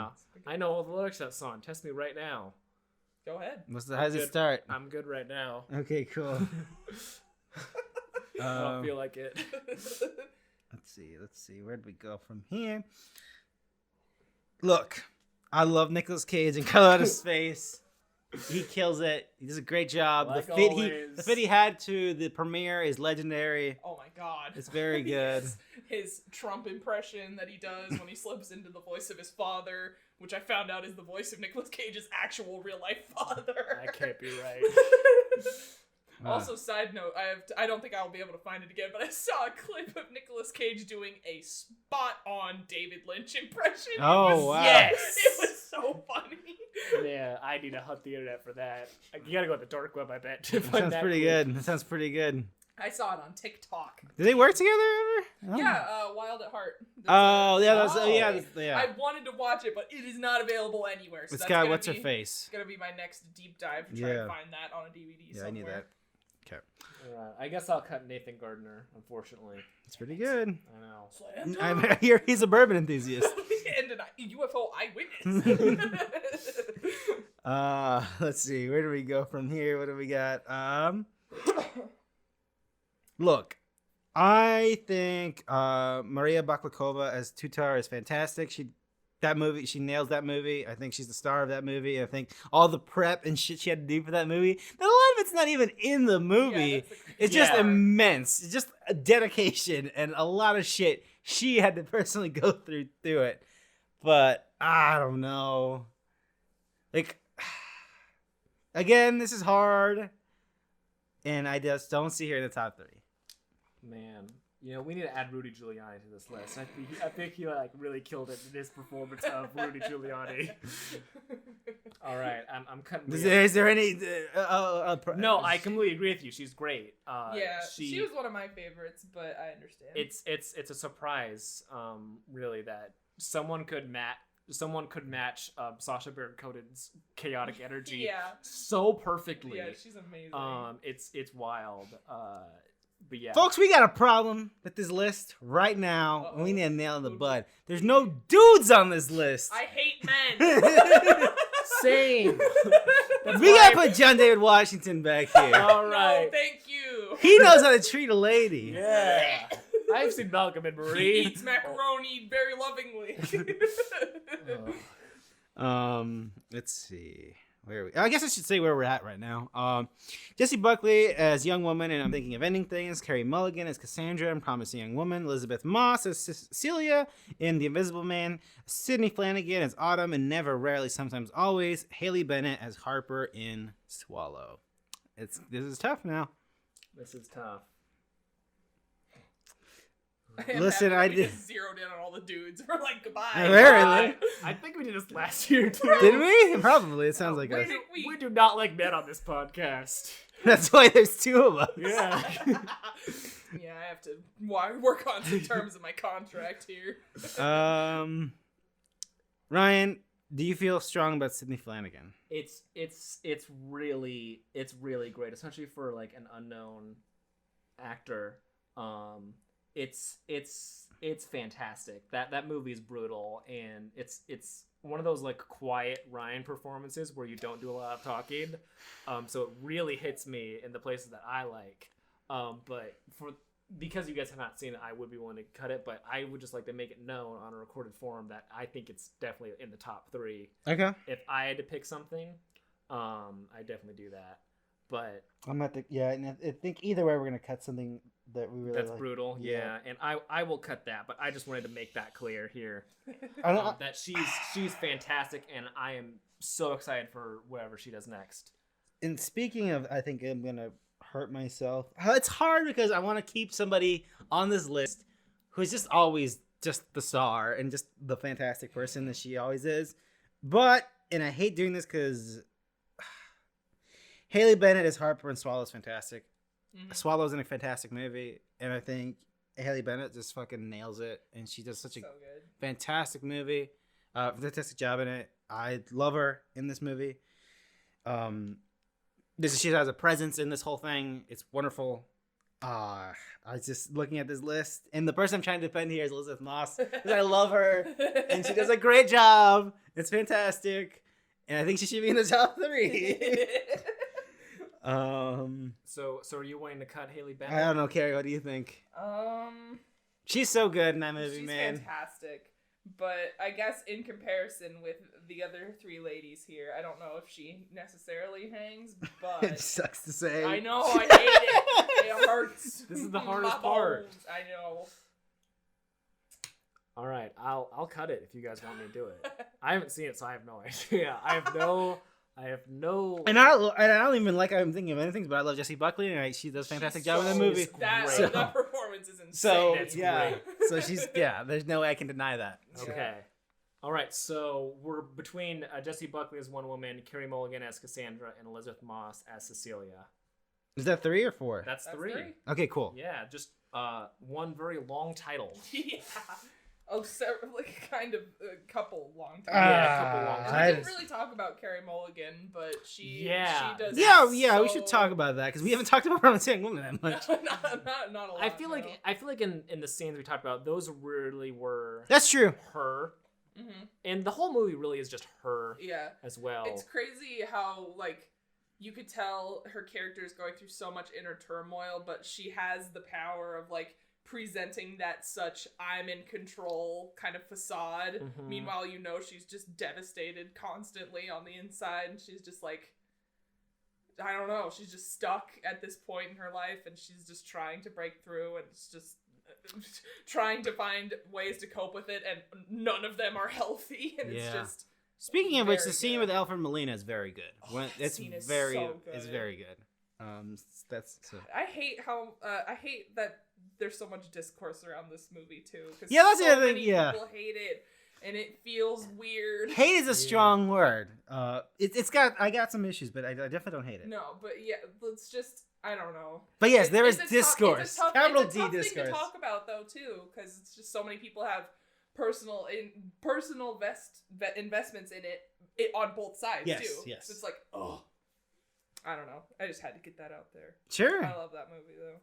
Yeah, so I don't know where to go. Okay, I was gonna say, just because Elizabeth Moss wins all the time, I'm going to say maybe she's a runner-up here. I mean, I think that's these fair. 3, she's not my top. I would agree that's with that. fair. I would put her as the winner in these 3. She did great, but yeah, I'm in between Jessie Buckley and Carrie Mulligan. Yeah, honestly. I think between those 2, I would pick Jessie Buckley. I would pick Jessie Buckley. Yeah, that's fair. She carried that.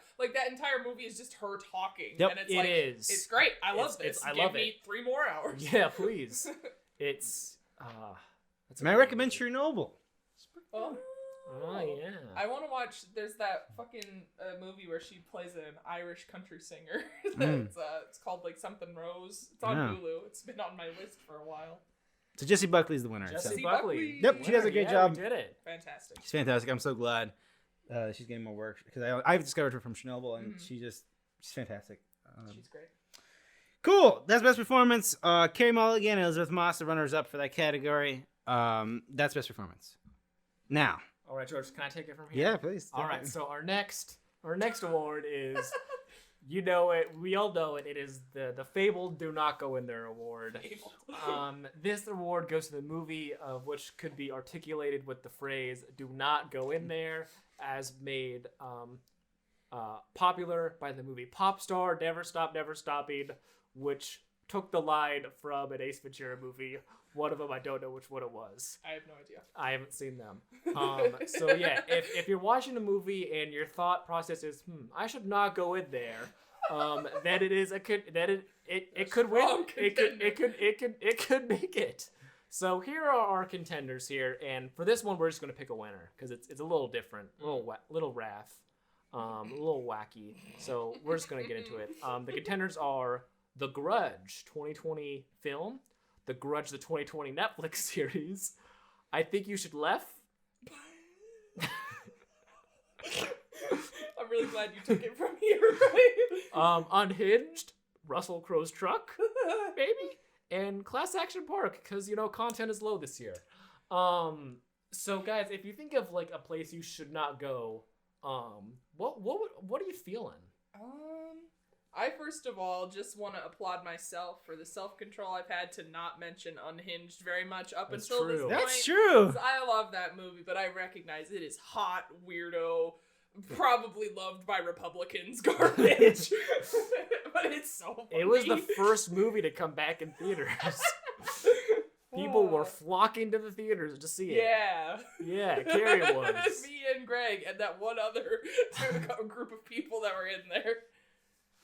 All right, so I guess the fair thing is which grudge house is creepier? Which grudge would you? I didn't see the Netflix series, so I can't speak to that. Want to enter? Well, it's the same house, I guess. I guess so. Canonically, yeah. But which one seems more dangerous in this terms of like this the mental state the house is in? Because the house has moods. Well, I don't want to go in either, but if you tell me that John Cho might be in one of them, I'm charging into that. That house. is true. So I think that the Netflix series has the edge over the movie. That's true. In that case, it's also interesting how the Netflix series House. I feel like it leaves a residual kind of thing with you. Mm-hmm. That's a bit more than the Netflix show. I mean, I guess the movie. I guess the movie begins with the person goes to the house of the original movie, and then they go to America. That was so stupid. That was really stupid. That. So Ryan, an amendment I had to this list. Oh, okay. Yeah. I love it. Now you think about it.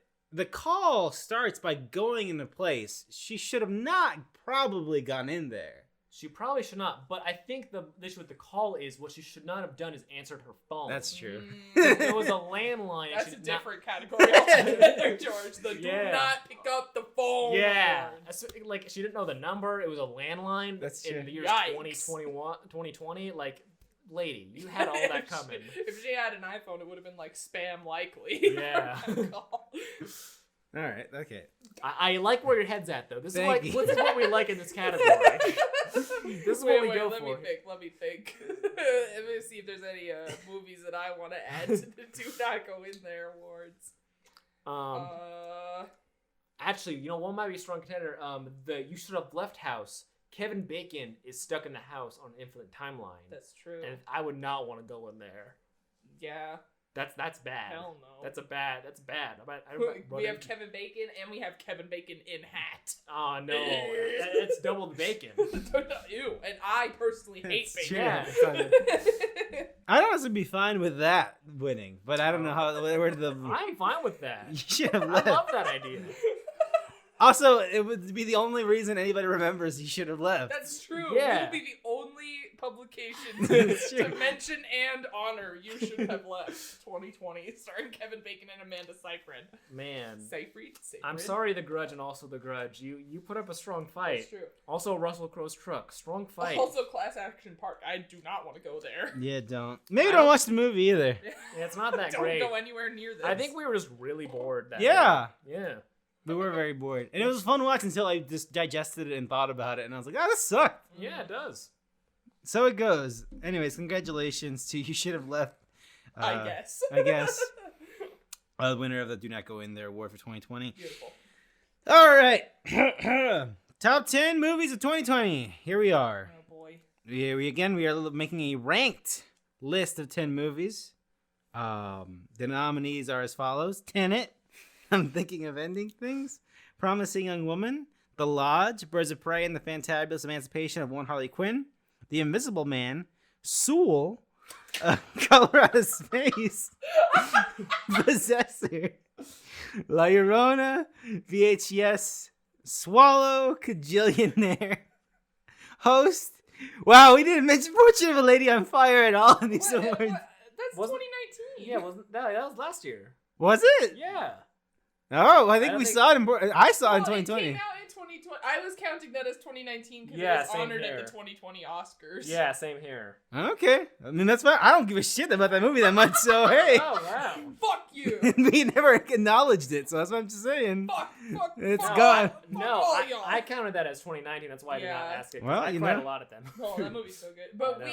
it came out in a weird spot because we didn't In see between it in zone. time to talk about it In on our between last zone. Best of Yep. podcast. Yeah. So we can mention it now if you would like. Well, It's that great. movie's amazing. It's incredible. anyways, The ending is heartbreaking. Oof. Oh, man. the ending is very good. Host, never really, sometimes always. The assistant, unhinged. The restraint is gone. I just want everyone to know on the audio for that Carrie gave me a very wide grin when George said unhinged. Okay, Tenet is not one of the best movies of I 20. refuse for that. Please cut Tenet before Unhinged. Please, God. I want it. Okay, fine. Yes. I think I have Unhinged right above Tenet on my, As a on my bit? list. Yeah. I do. Good for you. All right. That being said, Unhinged is number 27 on my list. Okay, so that means it's not on this list. Cool. Definitely not. All right. So how many movies do we actually have right now? Because this looks pretty short. We have Not a lot of stuff compared came to, out. compared to 4, last 5, few, 6, or 7, 8, recent years, 9, Jesus. 10, 11, 12, 13, 14, 15. It looks like from my Ooh. count. So we got to cut 5 movies from this list. All right. All right. I don't think anybody here cares about Sewell, do they? I don't. I think it's very pretty. It's I think very it's pretty. good. I think it's one of Pixar's best. It's I don't care impressive. about it. It's better than Inside Out by a fucking shit ton. I disagree with But that. George, what about Bing Bong? Yeah, I don't care about that. I love Bing Bong. I just love that is Good. one of my favorite podcast moments of all time when George said Bing Bong. Bing Bong. Sucks. I was hoping to relive it, but George I'm is sorry, over I it. just I'll did. retire. No, it's okay. I'll retire that bit. Officially retire. Inside Out apparently has Kyle MacLachlan. That's what I learned. He's yeah, the dad. Yeah. I love how we both watched that one YouTube Yeah, video. We're yeah. like, what the fuck? He was a dad and Inside Out. Apparently. It's weird how Kyle MacLachlan is like, he looks like kind of just like a guy, and now that like we know who he is from Twin Peaks, we're like, oh my god, he's in everything. It's also Oh my God, weird. wait, I didn't know I was in love with you. Also, Yeah. I think I appreciate how sincere and nice he is about every role, but it's bizarre. He's like a Yeah. guy like at a comic convention who does one role. Ah, yes, that role I did. It was a wonderful role.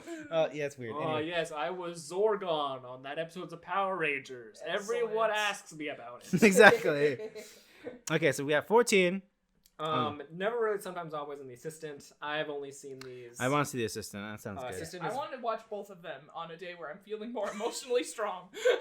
2020, not a lot of days, man. 2020. I don't think you want to do a double feature of these. No. Probably. I not. will say it's hard.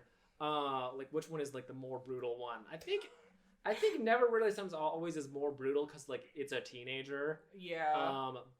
And the assistant is just more current. In terms of Hollywood Yeah. and everything. They both suck in the terms of my god, I hate everything about the world we live in. But two great films. Yes. And great performances. But I shall cut them.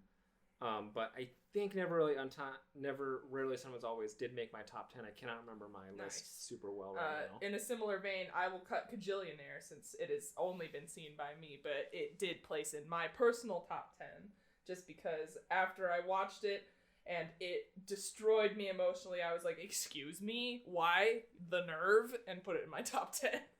It is so good. I would highly recommend it. I think you guys Yeah. would like that movie a lot. I tell you what, is there a way to fucking make this list numerical on the damn phone? That's what I gotta say. Yeah, there is. There's gotta be. George has not been listening. He's just been fiddling with his phone. No, I did hear you. I just in my mind it would be funnier. I did it. Oh, we got both. Yeah. Cool. Yeah, So we only gotta cut one. Great. Noted tech wizard Ryan. Wow. Yes. To make this easier, I'm going to cut the second part of Birds of Prey. Yeah, thank you. That that's helps. fair. Oh. All right, so we got to do one more cut. Wow. Honestly, just Cold Hard Space make the top 10. Yes. Really? Yeah, Okay, all right. it does. Okay, I'm just. It's in my top 10. Oh wow. I okay. agree. It's high on my. I don't remember it, but it's very high on my list. Well, this is the weirdest we've come to the top 10. I think what if we cut Possessor? That would be fair. That would be the most fair because that's one of my favorites. That's in my top 5. But that's I know you guys don't like it. No, I don't. I just thought it'd be more than it was. You hate it with a passion, It's fine. and you judge me for liking it, and you think I'm stupid. Carrie, please. There's so many reasons I think you're stupid. And this is not a particular one. All right, get Possessor. All right, I'll cut it out. All right, we have our 10. Even though it's fantastic. All right. That was record time. That is, wow. It's almost like nothing came out this year. All right, I would put, okay, here's the What thing. if we just called it now? It's not terrible. There's a few changes I would make, but this is pretty solid. Yeah. All right, so let's start at the bottom. I think La Llorona was number 10. I feel... I have not seen it, so... I think it's fucking fantastic. It's so good. it's fucking... I need to see it. You would like it a lot. I just don't have Shudder. I mean, that's fair. That's fair. I think it is just an incredibly intelligent and such wonderfully informed adaptation of the folklore tale of La Llorona. What they do with it, I think they go above and beyond like what the text and like is. Mm-hmm. They give so much weight to it. Yes. And again, we mentioned like with his house, like it's the sort of like the real horrors of the thing human beings can do to one another and their heartlessness. And it's just so goddamn good. And it's funny. It's funny that it came out the year after it, even though it was definitely not a fucking response to that Hollywood movie. But just having them so close to each other, compare and contrast. Oh my god! The fucking the forgettable garbage mess that the Conjuring one is. It's so. Also got nominated for a Golden Globe, apparently. Yeah, it was best foreign language film. Foreign language, yeah. That But and it's- Another Round were both nominated. Yeah. La Llorona, an actual foreign film. Yeah. Yeah, it's fucking fantastic. It's so smart and so well done. It's one of my favorites, but I can see it at number 10. With that, what about VHS at number 9? How do we feel about that? Not yet? We're not ready to go there? That's fine. I think Host is comfortable at 9. You know what? I don't know. I think don't Host is disagree. comfortable at 9. I don't disagree with that. Host or Color Out of Space at 9 is what I was thinking. I put Color Out of Space higher, so. Oh my god. Dude, it's good! I agree. I know. Well, I think we're planning on watching it again tomorrow, so maybe It's I'll true. Around. Okay, so What about Color Out of Space at number 8? I like that. How do you feel about that, George? I like that. So we're talking about La Llorona, Host, then VHS, or where are we going? No, then Color Out of Space. Color Out of Space. Okay, that's fine. Right. That's fine. And then VHS, I think VHS can become. I can make that comfortable at number 7. I can be amicable to that. So what it sounds like to me, though, is that Swallow is too low. That's what it sounds like to me right now. Yes. But I don't know where to move it. What do we? Let's just bump Birds of Prey down 1. It's at 4 right fine, now. it's at 4 right now. All Just right. bump it down 1. This is my favorite part of the podcast because it's very visual. It is. You can't. It's all like, let's see how that fits.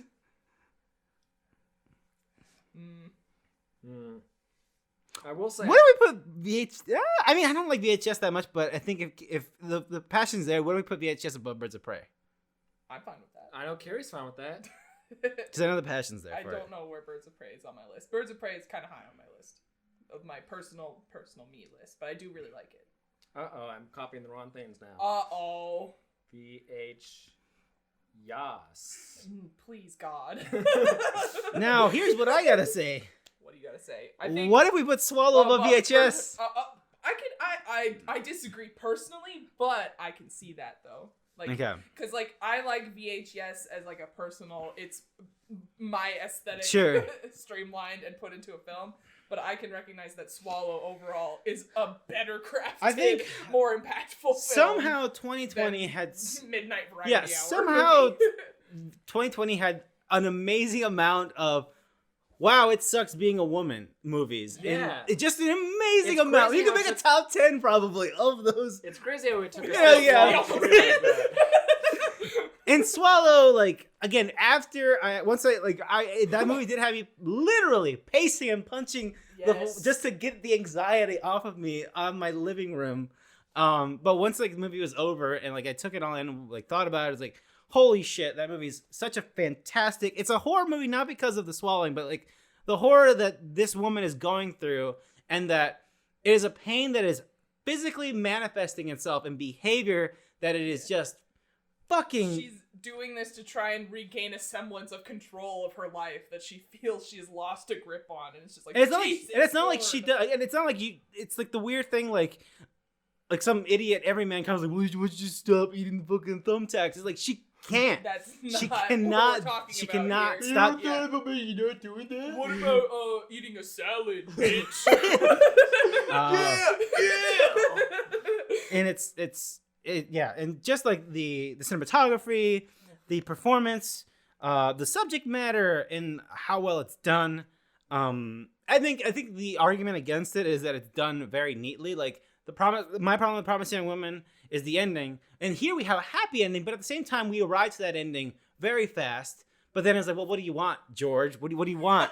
And I was like, okay, I'll just take it. It's fine. The movie had text Exactly. What do you want, George? It's very weird. It really took me out of it. Anyway, Swallow's fantastic. So are we comfortable with number good. 5? I think it's fine. Number 5. I'll be fine with number 4 too. Honestly, I like the list exactly as it is right now. What are we with the Lodge at number 4? Number 4, okay.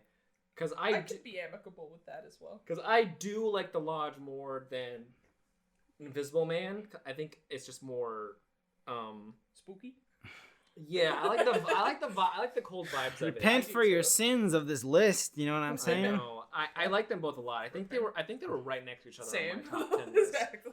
They were like, women being tortured. Ooh. Interesting. So the list right now as it stands, and it might be where we leave it off at, is I'm Thinking of Ending Things as number 1, Promising Woman as number 2, The Invisible Man at number 3, The Lodge is number 4, Swallow is number 5, VHS is number 6, Birds of Prey number 7, Color Out of Space 8, 9 Host, 10 La Llorona. What if we move Color Out of Space above Birds of Prey? I still, this doesn't look right. This doesn't look right to me. I agree. I think you guys are high, but I love the passion, so I'm totally fine with it. And I think that, like, I would personally ultimately I put The Invisible Man number 1, and my second compromise would be number 2, but I can live with number 3 for The Invisible Man. It's my favorite movie of the year. Okay, I know it made Carrie's number 1 movie of the year. And that's fine. Like, it's a weird year, and I don't feel strongly about it. Like, it's a weird year. Me and Ryan both vibe together on one thing. And we're like, shut up, George. Our depressions meet on the same wavelength every once in a while. I don't remember. Parasite. Oh, yeah, that's right. Yeah, obviously. The obvious answer. And then what was number 2? Probably The Lighthouse. God damn it! Fuck that movie, dude. That I feel strongly about. I still don't understand. Whatever. Fucking fine. Watch it out over there? No, I'd rather watch I'm Thinking of Ending Things. Anyways, so I don't even think I need to say it because the discourse has been around. I have problems with Promising Young Woman, and I saw it the second time, and watching it the second time, I knew that ending was coming, and it kind of made me dislike the movie a little bit more. But at the same time, and I thought about it again, it was like, once that character gets the video, and what I know about this character, as it's been told to the movie, and I'm putting myself in the shoes of this character, I don't see a way. There are ways that this movie can end, and neither of them end positively. And if it ends positively, in my book, it just does not feel true to the character and the story that we're telling to me. Yeah. Same. I really want to do a lot of reading about people's takes on this movie and then watch it again. I have not. I just have. This is just George feels. Ingesting nothing but takes about. Oh god, that sounds bad. It's very unhealthy for me. I have not been doing that. I've heard. All I know is that people are very high on it. Some people are a lot of people have a problem with the fact that the main motivation for the movie is the victim, but she's never actually on screen or a character. So, that's true. I didn't think about that. So people have a problem with that, and I can agree with that. That's fine. Mm-hmm. And a lot of people have a problem with that there's no real sense of catharsis that you would typically get from a quote rape revenge movie. That's a weird take. Because I personally, I don't I get that feeling of a rape revenge movie, of watching it and watching someone destroy the people who sure, hurt totally them. But it's like, I also don't need to I don't see know that that- scene explicitly. And This is I fascinating, don't Carrie, really... because I did not expect this is the reason why people are mad. No, I've been like I said. I think a big part of that is when people saw the trailer, they thought that The she was... The trailer, the marketing, the marketing. trailer is fantastic. I love it, but it paints the movie incorrectly. It Because corrects- that's not what the movie is at all. Yeah. It's like, it's not this girl. It makes it look like some sort of poppy. She is a serial murderer who just kills these guys to get back at what they did to her or her friend. It's unclear in the trailer, and in real life, it's a movie just about the effects that an event like this can have on your personal life. And even if it doesn't happen to you, if it happens to your close friend and everyone has forgotten about it and you feel like you're the only person there. And so I think a lot of people have a problem with the victim not being there, but I think it's probably not this, but it feels more thematic because it's like, yeah, she's not there because everyone forgot about her. Yeah. Like, she's gone, basically. These people have erased her because it's uncomfortable to think about.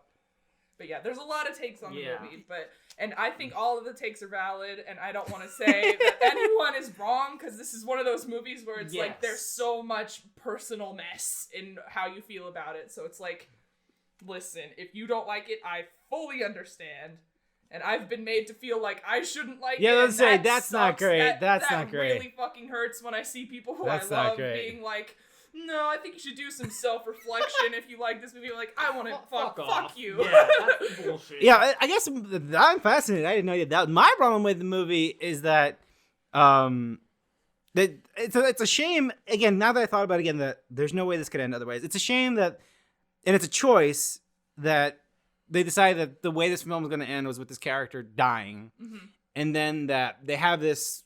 That she has a backup plan in case I do die. Yeah. Here's the plan. But my problem at the end of the day is that she leaves it with the hands of the fucking cops. Yeah. That's the take I don't like. Yeah, and I completely understand. That's the thing that bothers me. Because it's like, also, like, people were saying, like, you're gonna leave it in the hands of the cops to deal with this sexual assault crime. Like, obviously they're not gonna do well with that. That goes super well. Also, it's like, to me, I read it kind of as like, yeah, I know they're not going to do anything about the sexual assault, so I've been literally murdered, so they have to do something about that. So yeah, and it's the fact that it's weird that they try to have their thing of like trying to give. I don't know what the choice with doing Angel of the Morning at the end. It's a great choice, but also really it's a fantastic choice. But also, you're playing it off as a victory. Yeah, it's not like a victory. A weird joke. It's a weird joke. This movie, it's going for that tone, and I appreciate that tone. That it's kind of like, because like the director did that one other. I haven't seen the show, but it seems like there's the Killing Eve is what it's called, and it's like a similarly toned show. I did not know that. I think. Okay. And so I think she was going for more of that kind of drama aesthetic of like, not drama like in a high art way, but like a whoa, what the heck, big reveal. And that is kind of problematic, but also I think it's a little fun and interesting just in the tone of the film. But I don't know. That's all I gotta say about the movie. I think for like to make it like a film, you know, you kind of have to have, you know, the reveal and all that stuff. But yeah, when I first saw the movie and like I saw that it was not like the trailer, it really like threw me. I was like, oh, what is this then? And then the ending, I also was like, all right, just gonna let him do that. But it was very interesting, like when she first confronted him and he was like, yep, I hate my life. I hate everything I've done to people, and I suck. I'm sorry. I don't know what to do. That blew me. I was like, I did not expect the lawyer. Yeah, because isn't that the person that she left the tapes with? Yes. Yes. Okay.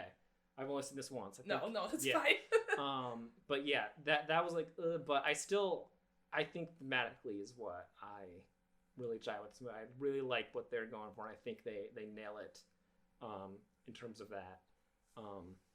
And it is a sensitive subject, so I get why people are very divided on that. But I don't know. I think it's very true to what it wanted to do. Anyways, it's number 2. It got second place. Yeah, well, we haven't talked about it. An episode to talk about it. Otherwise, we would have had more discussions earlier. Yeah, I feel like we've talked about I'm thinking of anything a lot. Yeah. So I feel good with this list then. I'm looking at it. I'm still staring at it, and I don't hate it. So hey. That's Let me get another good look at this. Sure, bad stare at boy. it and I like it. I like it. Yep. Yeah. Yeah, I like it. I was Still gonna sad to suggest find out- something, but Sad to find out that George still hates the lighthouse. Oh man. I mean, I haven't seen it again. I just He hates the lighthouse, he disagree. hates Paddington too. Like my god. Actually, I'm more mad about that. Yeah, that's true. That is an objectively wrong take. Anyways, I think I just said it, but again, the best movie of 2020. Congratulations. I'm thinking of ending things, followed by Promising Woman, The Invisible Man, The Lodge, Swallow, VHS, Color Out of Space, Birds of Prey, Host, and La Llorona.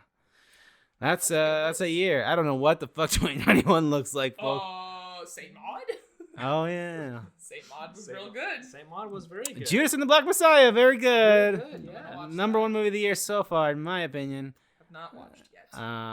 Yeah, that's it. That's when do the Oscar nominations go up? The Oscars are April 25th, so I think sometime this month. Is Yeah, when that'll the be this nominations month. will come out. That's gonna be an interesting Oh, discourse. Jesus I don't know what Christ. that. I don't know. I am thrilled. I want to say there's a lot of discourse around Promising Young Woman, likening it to this year's Green Book / this year's The Joker, and I'm just Oh. like, I'm all in. I was in on Joker. It's so funny. I was watching it with Greg, and the scene where she busts out the guy's windows with the tire iron, and then is standing in the middle of the street, and the camera's panning around her with that big orchestral hit. He's like, Carrie, I think this is your Joker. And I was like, you know what? I think you're right. I thought Joker was your Joker. And I was like, no, yeah, it is, because people also hate this movie. And he's like, see, it just took, and I cut him off, and I was like, yeah, a good movie. I'm looking forward to what those nominations look like. Oh, it's gonna be all. Yeah, I agree. It's gonna be. It's gonna be hilarious. something. Great. I think it'll be Nomadland. That was Yeah. pretty good. I didn't add it to the I'm list, but gonna I watched watch it it. later. Yeah, Yeah, I it's, haven't it's seen it good. yet. Okay. It's about boomers, so I don't think it'll go well with our crowd. But it is good. Fair. What else was nominated for? The Father. That Oh looked yeah, really I really good. want to watch that. That looks amazing. The Sia movie that. Oh, that I haven't Horror read into. Ableist. I haven't read into everything about I it. will tell you some things. I told Ryan some. Cool, we yeah, can talk we about talked it after. for most Yeah, of we the can night. talk about that off mic. But Oh. Jesus Lord.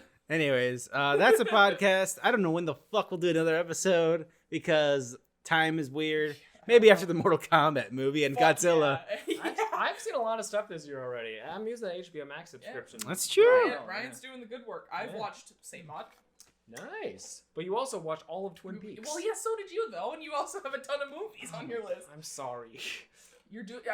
I'm congratulating you. You're I'm doing sorry. better. You're doing better than I am. I care about this podcast. Oh, okay. Well, Ryan, where can people follow your journey through HBO Max? You can go to letterbox.com/filmpiece and you can tell me that I'm wrong about Tom and Jerry. I haven't seen your review. Anyone's gonna consist. Oh, Your no, opinion you're on Tom right. and Jerry. Carrie? You can find me on Letterboxd just by searching my first name, Carrie, Karrie. You can find me at looking for time to edit this at JakersOlivers26 on Twitter. Until next time, whenever that is, take care, and we will see you then. Bye-bye.